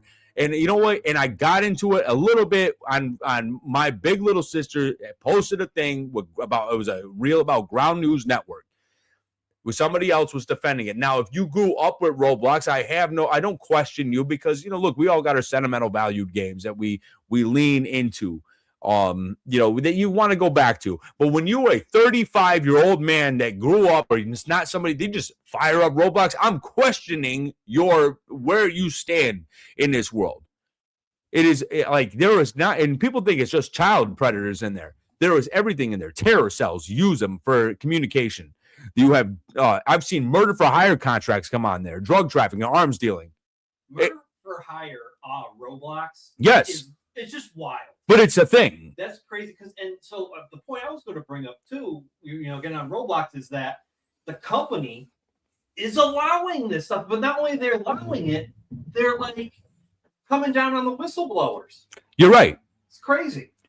Because the world supports demons and pieces of shit that want to go out and cause harm. If it's profitable. And let me tell you something, and I've seen 100 of these videos, and I know there's a lot of wood chipper up in here. There's a lot of one light up in here, so you know what I'm saying right now.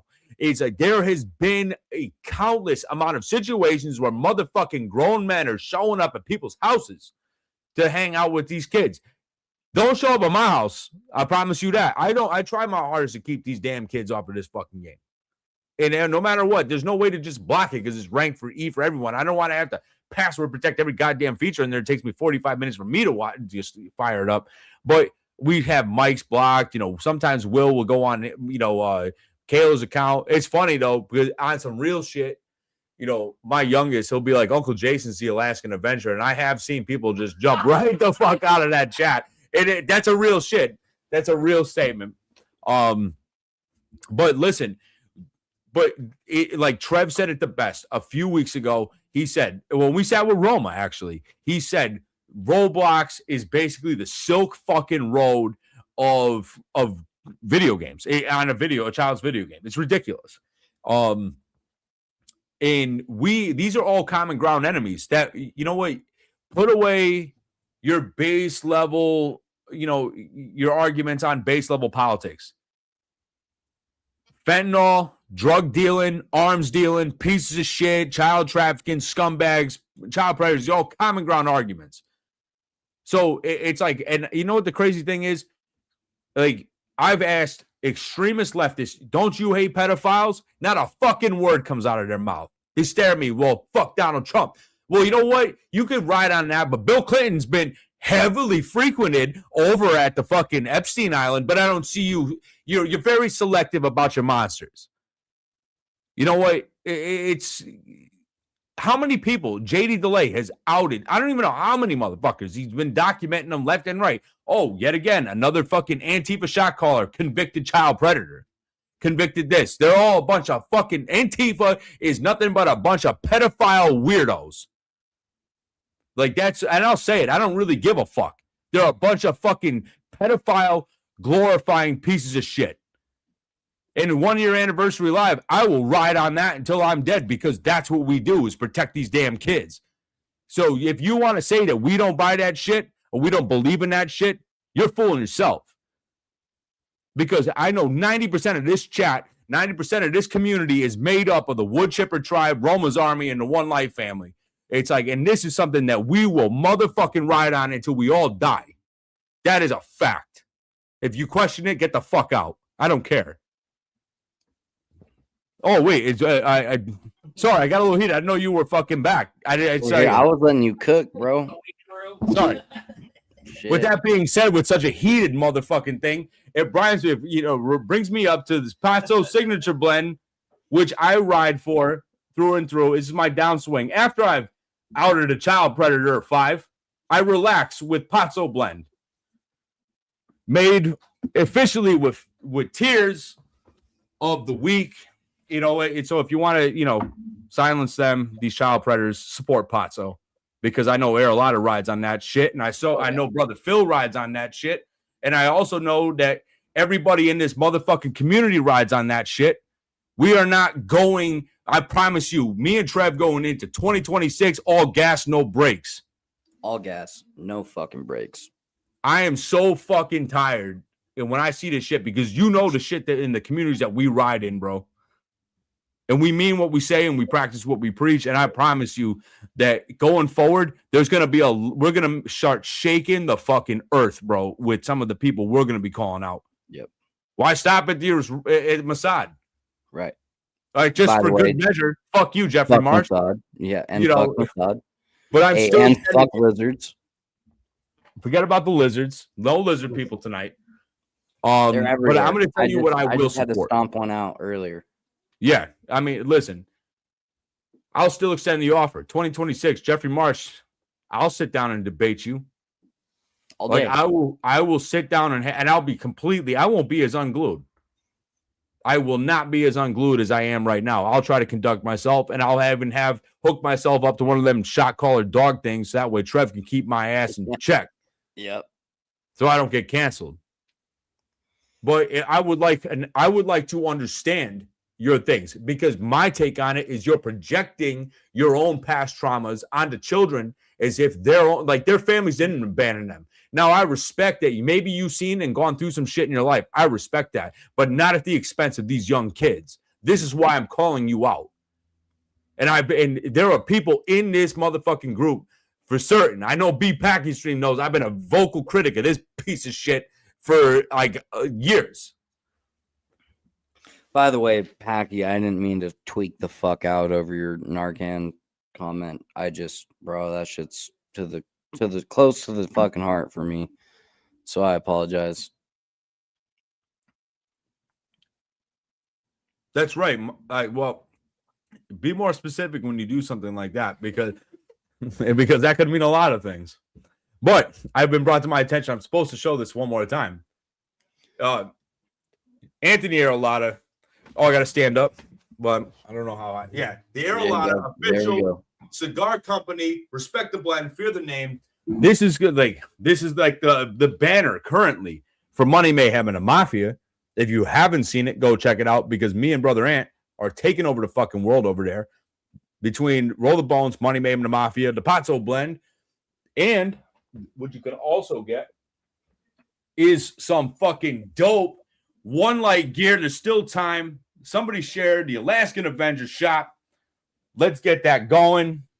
Because Brother Jason deserves it. Absolutely. But I want to bring it back a little bit. I know I got a little bit unhinged, but I've had enough. And you know what? And I want it. This is a very serious problem, a serious war that's getting worse and worse and worse as time progresses. And as we go, I will show no mercy. I know Brother Trev rides hard on that stuff. And he's I'm happy I got you with me, brother. Me and you. For sure. You already know, bro. I'm with the business. I mean, granted, I was, even before JD, I was the first one with a Make Pedophiles Afraid Again tattoo. So fuck them, bro. Fuck them all. But yeah, bro, what is diabolical, dude, is that these problems, the world is so polarized, and it's poisoned these minds so much that these are common ground arguments. Do you want to bring a nation together? Ride on the shit that we're talking about. Ride on these things. Yeah.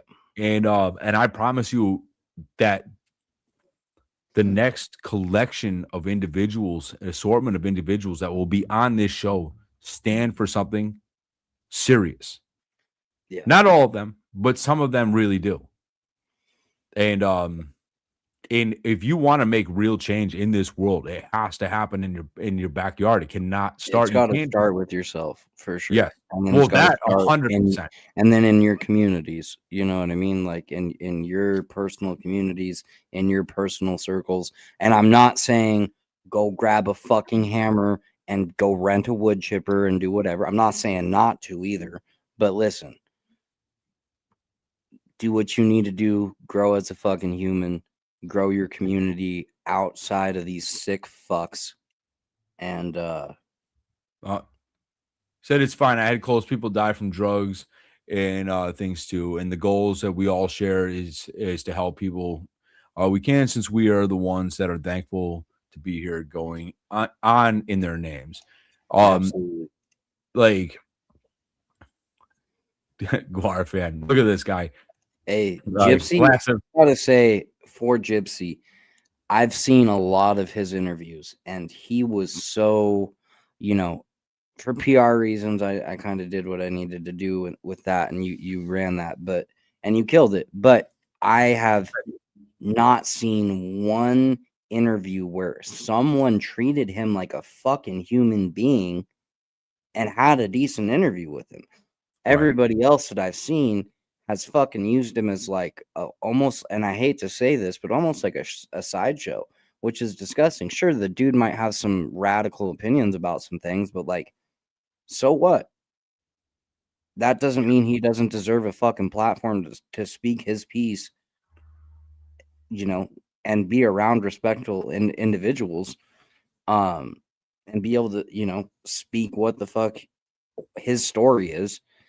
So maybe people understand. I know my wife hated me listening to Paul when he would go live. Same. She could not stand it. She watched the interview, and her fucking perception of him switched like a fucking light switch.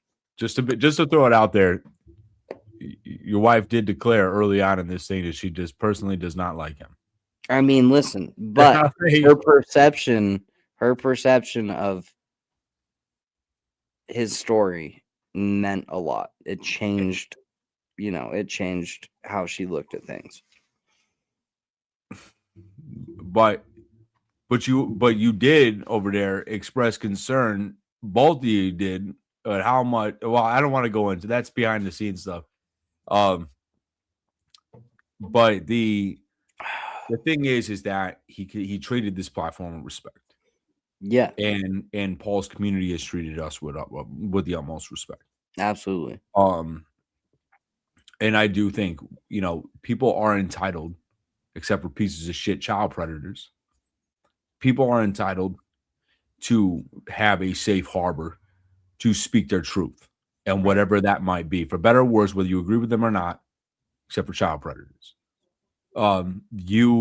You can always come here, and Paul will always be welcome back on this platform because he conducted himself with class, respect, and dignity. He put up with all the Mossad operator bullshit, them fucking with my feed. We lost power outages. There was a lot that happened there, and Paul, I saw what you were saying in between when the blackout happened, and I appreciate it.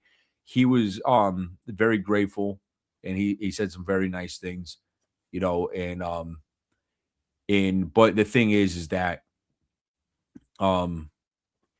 it was a more positive experience. I didn't know what I was getting into. I didn't know where it was going.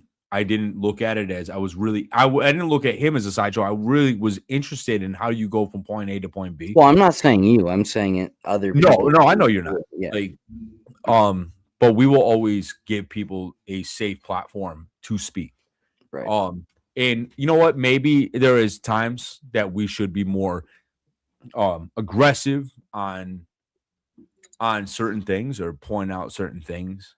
But unless you're in support of drug trafficking, unless you're in support of child predators, me and Trev will allow you the freedom to speak your piece. I might question certain things and this and that. But the thing is sometimes saying things to like people like Paul Miller, sometimes the best avenue is to not say anything at all. Allow them the freedom because Paul's been nuked off of the fucking earth, bro. Yeah. When was the last time that I'm curious? when was the last time that somebody didn't treat him like Gypsy Joker and treated him as Paul Miller? Because Gypsy Crusader was not on this platform. Paul Miller was. Right, for sure. For sure. And, and there was a lot of comments, and there was a lot of Crusaders that showed up in support in the premiere. And Paul will tell you that me and Trev are not as radicalized in that. However, we respect, we respect the respect, and always the respect will always be given back. Respect is earned, not given. Absolutely, every time. There were some people in this world that I've encountered since we started doing this, and that really should focus on treat people with respect, and good things happen. Me and Trevor are in the business of building bonds with individuals. I know Brian rides on that. I know Red rides on that. I know Cass rides on that. Michelle, Jason, these Cody. Golden rule. He's over there like golden rule. This fucking. All I heard was golden, and coming from Brian, I didn't. Well, he didn't say gold. He yelled golden shower. That's what I thought he was going to say. No, but yeah, karma is real. Karma is a motherfucker. But karma it works too damn slow for my liking. And that's what I'll always, that's the humbling part about this entire process. I didn't come into this. I didn't think I didn't know if this was going to go anywhere. I really didn't. I really didn't think that this platform, I didn't know if this could have been a, one and done. I could have sat with Anthony Arillotta and just said, forget about it, or Jay Dobbins, but we pushed it. And I never gave up on myself. Every time I wanted to, Anthony Arillotta booted me in the ass, said, keep going. You got what it takes. He reminded me of that every second of he could.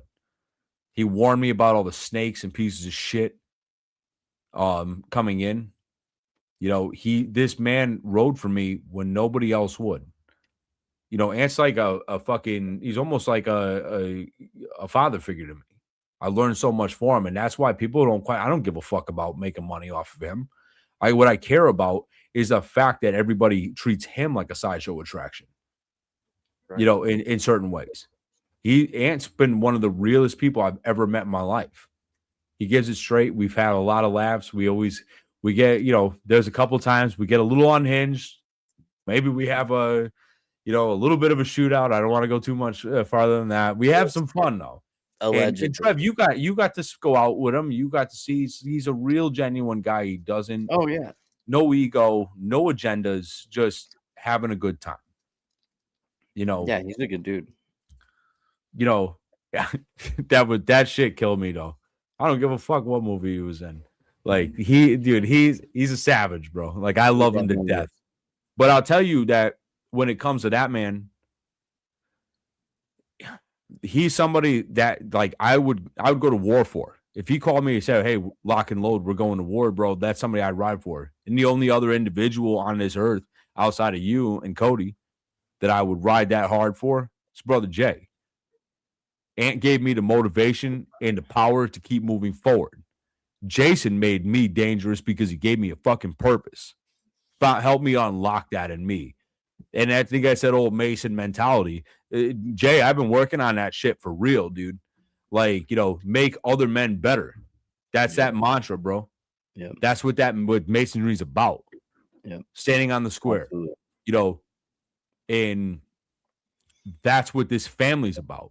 And it doesn't just start with me or you. Like, this is a together thing. We have to be. Or there's no point in any of this. You know what I'm saying? Listen, when you come from the trenches and you have to pull your family out of situations and grow your family and grow yourself, the people you meet along the way are going to do one of three things. They're either going to fucking sink you, they're going to pull you up, or they're going to be nothing. Those are the three that matter. And I got to say personally, I know I haven't been here for a year with you. I know you've done a whole hell of a lot without me, but the amount of respect I have for you bringing me on as your co-host, making this shit legit, us running this shit, all gas, no brakes. I wouldn't do it any other way, bro. I wouldn't want it any other way. It is what it is. And I think that our family and our two families are one and the same. Sorry, I'm not breaking up here. I promise. My throat's just a little dry. I thought you were getting misty on me. Listen, it is what it is. And then I got Cass over here calling me Daddy Trev, not Father Trev. So it is what it is. Well, that's the thing. I have to call you Father Trev. I'm not calling you Daddy Trev. Listen, I don't want you to call me Daddy Trev. But you know, it's so far it's been a ride. I'm ready to kick the fucking door off of the new year with you. And bro, you know what? I'm not gonna go too far into it. But listen, I know, and Trev will know what I'm talking about. I know you said Yali's here. Yali, yes. What's going on? What's going on? Good to see you. All the way from South Africa. That's our motherfucking reach. Don't worry, Yali. We still got to have that conversation. Me, you, and Brother Trev. Yep. Father Trev. The word, everything else. I'm not calling him that. Calm down over there. She's giving me the eyes. Like, relax.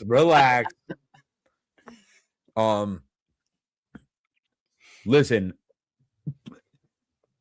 Lewis, I'm calling you by your real name, G. I have always freed the beast whenever the hell that I felt like it or wanted to. You know this. It's not about trust. I'm at a point now in my life. I'm pushing 40. I don't give a fuck. And I'm tired of sideline bullshit. I mean, dude, like, you should know just about as good as anybody. I know there's some motherfuckers in here that just know that I just don't give a fuck. I'll say what I mean. I'll say it crazy. There's a few cats in here that know me for a long time. Too long. Like, they see me at my worst. They see me at my best. Well, this is my best. But, and like a fine Pazzo blend, I age wonderfully. But listen, I don't look a day over ancient. Thank you, motherfucker. However, the truth of the matter is this, Trev. I watched and paid attention very closely for a bit. This is something I wanted to approach you on for a thing. Obviously, we were forced into a phone call with each other because, I mean, to be fair, we had a lot of other things going on. We were forced into a simple phone call, and I did not know that simple phone call. I mean, me and you hit it right out the gate. Basically, disregarded them and started talking about some crazy shit. And we had a lot of drinks. We got a little emotional, got a little wild. And then from that point on, Sarah Beamer and other individuals, they helped us with some others handling some business and helped us dodge a couple bullets, smoked a couple motherfuckers together. But there isn't a motherfucking person on this earth that I can imagine. And the guy that was supposed to started this with me, Mike Cross, I could not mention him. Rest in peace. In this platform. This was an innocent thing, and I've said this many times in past lives. I mean, he was the one that sent me Anthony Arillotta's flat interview. Said, hey, these are the cats we should do, and I really want to talk with this guy. I sent 50 fucking emails out between July of 2024, and Anthony Arillotta was the first one that got back to me. That's religious, bro. Like that's divine intervention. Mel Chansey plays a huge role. And Mel, I look forward to the eventual sit down with you because how to overcome that, like that life, that world, and to build the platform and the following that you have is so significant without ever riding on your past. You built it because, and you like on your new life is significant. Rob Borelli. Rob, I absolutely I love you. I look up to you. I adore a lot of some of our conversations we've had. Greg, you took the time. You surprised me, you motherfucker. You surprised me with that thing. That caught me off guard. Greg Scarpa Jr. Such an amazing individual. Travis Ritchie has been a brother of this platform since me and him met each other through Jason. We interviewed him at about the same time. He was running, his show was called Convicted Minds at the time. I was actually a guest on Accomplished Adventures.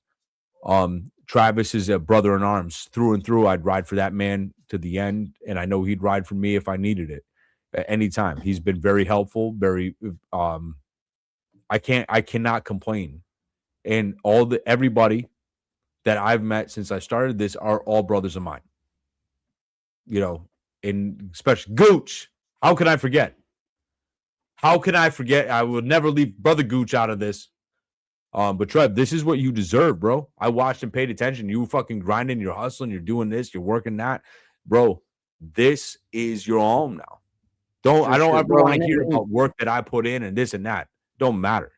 Like, right. you're here now. It means, bro, like, besides the time taken away from my family, and this in no way is supposed to, this is my doing. This has nothing to do with Jason, JD, anybody else, right?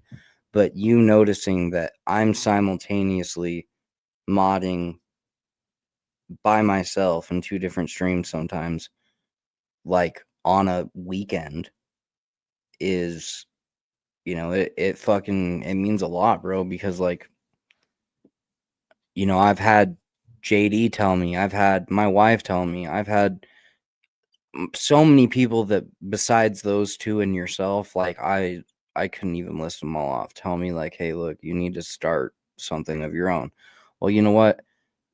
I think that this is a little bit better, not because I get to surf off of anything that you've already done, but because I have such a fucking great connection with you. Our families are so tight. You know, it's a real thing, bro, and I am so excited to see where next year goes, and the year after that, and the year after that. Like I said, I'm ready to kick the fucking door into 2026, bro. Let me ask the chat. I'm gonna ask the Boneyard crew, because if you're over here, you're repping the Boneyard. Who wants to see Paul Miller do a live with me and Brother Trev? Like, that'd be good. It would be, you know, I think I would. I'll let Paul. Paul can come back. And Paul, I know you might be watching. I know some of your guys are watching. It's open door, bro. Anytime. Like, and now look, I'm not dealing with some crazy shit. Look, like, I'm in a studio now. So is Brother Trev. This time, me, you, Brother Trev. Even if you want to do a pre-record, I think round 2, Gypsy Crusader. Maybe we do something special. If I gotta go out to the East Coast, and we gotta go get, you know, we've got a couple friends of ours that have some chill little spots where we could all sit down. Let's run it. You know, I think that's the best course of action. You know, whether me and you, Paul, I know we probably disagree on some things or whatever. I appreciate you being our season 1 close. And especially Jesus Christ. I mean, I've appreciated my time in some of the conversations we've had. And I appreciate everybody that supported this platform. Brian, you've been here since, you know, the birth of this thing. You know, Mr. Morningstar was there in the first conversation about this this project back in July of last year. It was actually July 24. It was on my birthday. We had this conversation. I told you, Mike, I'd be doing some real shit. Don't doubt me for a second. And this motherfucker looked at me, and I told him, you give me a fucking year and a half, and I'm going to make some fucking moves. I'm going to sit with people that you can't even fathom. I am so happy. And not to mention, we're over 1,000 subs now. We're at 1,300 and climbing. Yeah, I think we'll hit 15 before the new year for sure. Listen, that would be fantastic. But I'm going to tell you this: I set this goal for myself, and I busted every fucking milestone. And that I wanted to set for myself. I kept my bars realistic. I wanted to hit 1,000 in a year, and I fucking surpassed it. Like, this is true. This is proof. And Trev will tell you how fucking much I grind, how much I hustle, how much I work. Like, I don't slow down for nothing. It's fucking nonstop, dude. Like, and Trev has to keep me in check at times. But I know, Trev, you're going to be upset. Well, you're not going to be upset. But Trev took me off the ledge at one point. But I have to finish that other thing. I have to at least get the one. I had to see that goal to the end. I'm not dealing with that other fucking 3-letter piece of shit. And when I get my damn tapes, I'm putting you out there and I'm going to fucking blast your ass. You fucking piece of shit. If you're referring to, yes, I did spend the beginning part of this year talking to BTK. That's a fact. Yeah, I mean, listen, man, I think now that we've got what we've got going on is good. I think that the family situation, is everything's flourishing a little bit better because of this. I mean, of course, we're all going to have our own issues, but I think you're in a better mindset than you were when you were dealing with that shit last. Well, the problem was when I was dealing with Raider at that time. Hold on. You want to go after that 3-letter? Go for it. Run it. I'll get you in touch. I'll set it up for you. He's a piece of shit. I'm a big true crime fan. What gave it away? Guar, you're here. I know the communities you ride in. Because we ride. I've seen you around. Yeah. Yeah, I've seen you in a couple spots. And Guar, thank you for being respectful over at One Light, over at the house of Vukovich, and not making me or Trev throw your buns right to the fucking street. And I think Guar does a good job at smashing up trolls straight up. And so does Chrissy Mendez. She's a fucking headhunter for real. Street buns, Ryan. What the fuck are you talking about? Listen, we're not breaking chairs over here.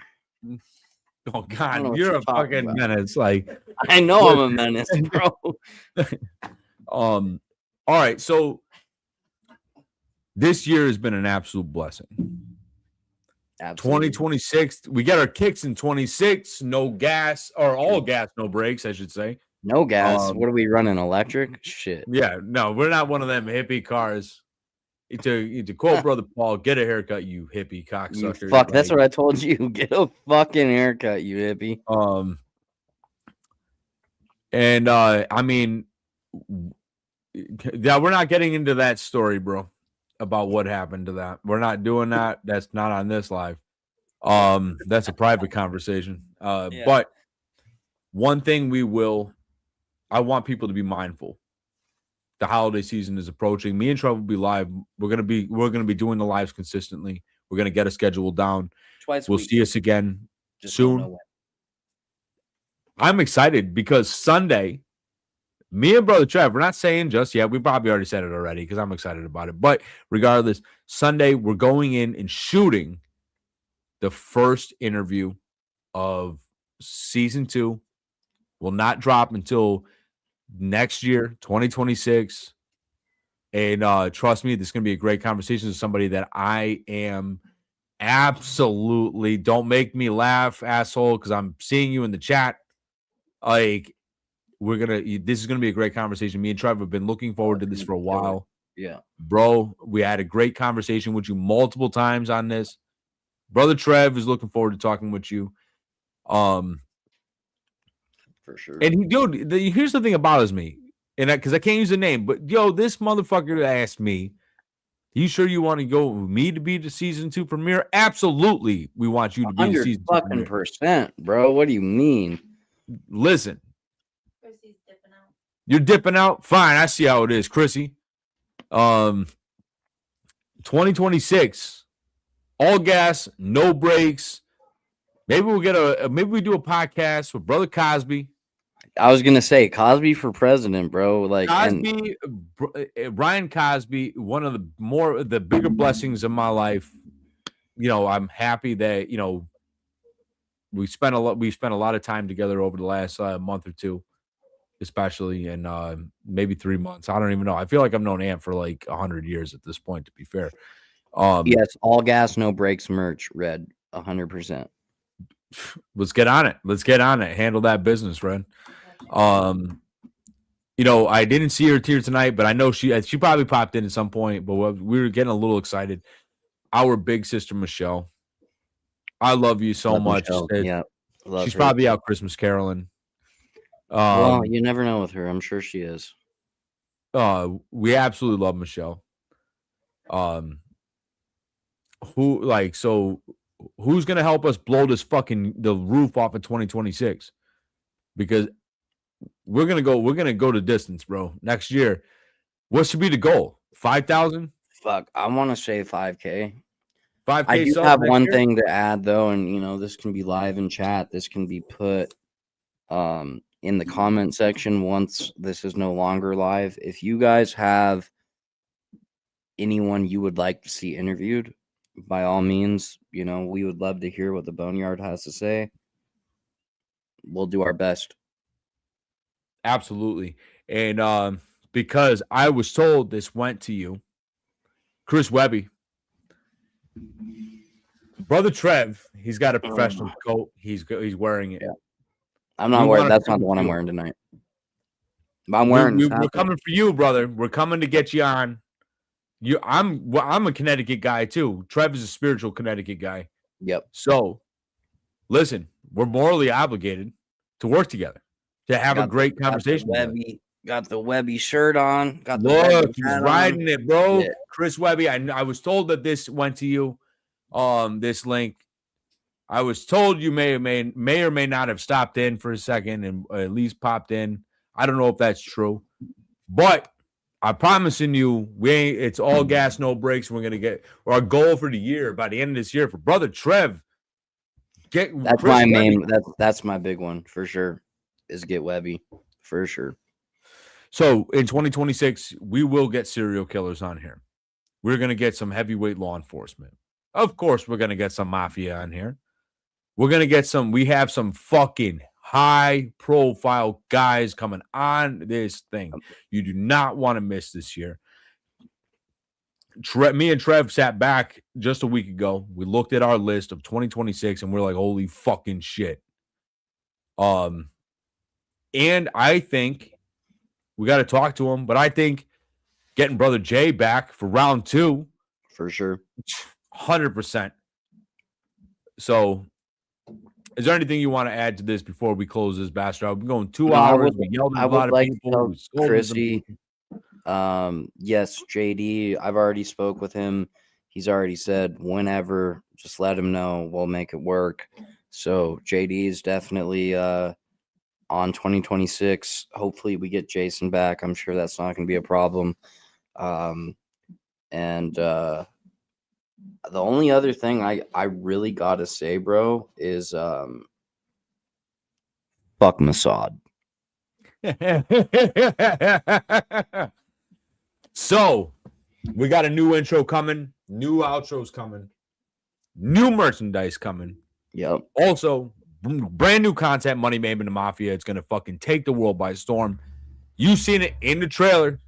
Me, brother Ant, a ride or die straight. We are gonna take this fucking world over. Arillotta will tell you. We're already him and his hat. Who? Him and his new hat. Dude, me, Ant, the hats, we're kicking ass. Yeah. Patso blend wine. We've been pushing it all night because listen, I'm gonna celebrate this bastard through and through. Day one, literally day one. The day one. Yeah. We shot that interview November 7th, 2024, and look at us today. And I don't know how he's tolerated my psychotic fucking ass, but we did it. And those shirts, share that beautiful link one more time for the Arillotta Smoke Shop shirt. He's got Patso cigars coming. The man's kicking ass, and I'm gonna tell you, you don't sleep, you don't rest, he works. Just like brother Jay. And we have also. There's still time. Christmas, there's still time. We have official Alaskan Adventure gear. Other way, brother. There we go. I have it upside down, upside right. Look at that. Simple as genius. There's nothing simple about me and Trev except their brains. Definitely that. Yeah. We're definitely simple. We're hustling this shit.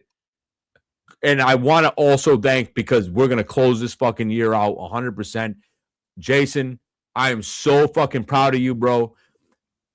The Wood Chipper Tribe, Chloe Roma's army, the One Life family, and some of this thing, the Boneyard smoked that motherfucking restitution. The man is headed in the right direction to get that damn shackle off because he deserves it.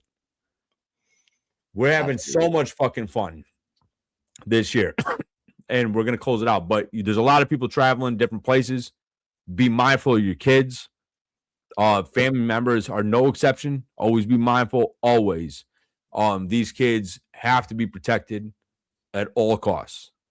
But this is that time of year.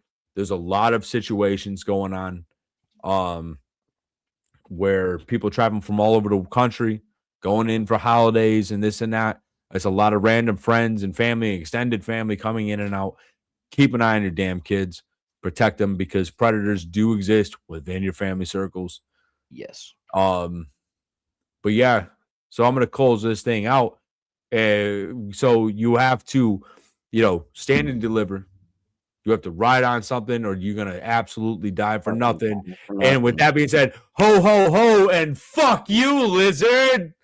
Fuck you, lizard. And we're out, bro. We're out. Fuck See you soon, the Tinfoil Investment. Bye.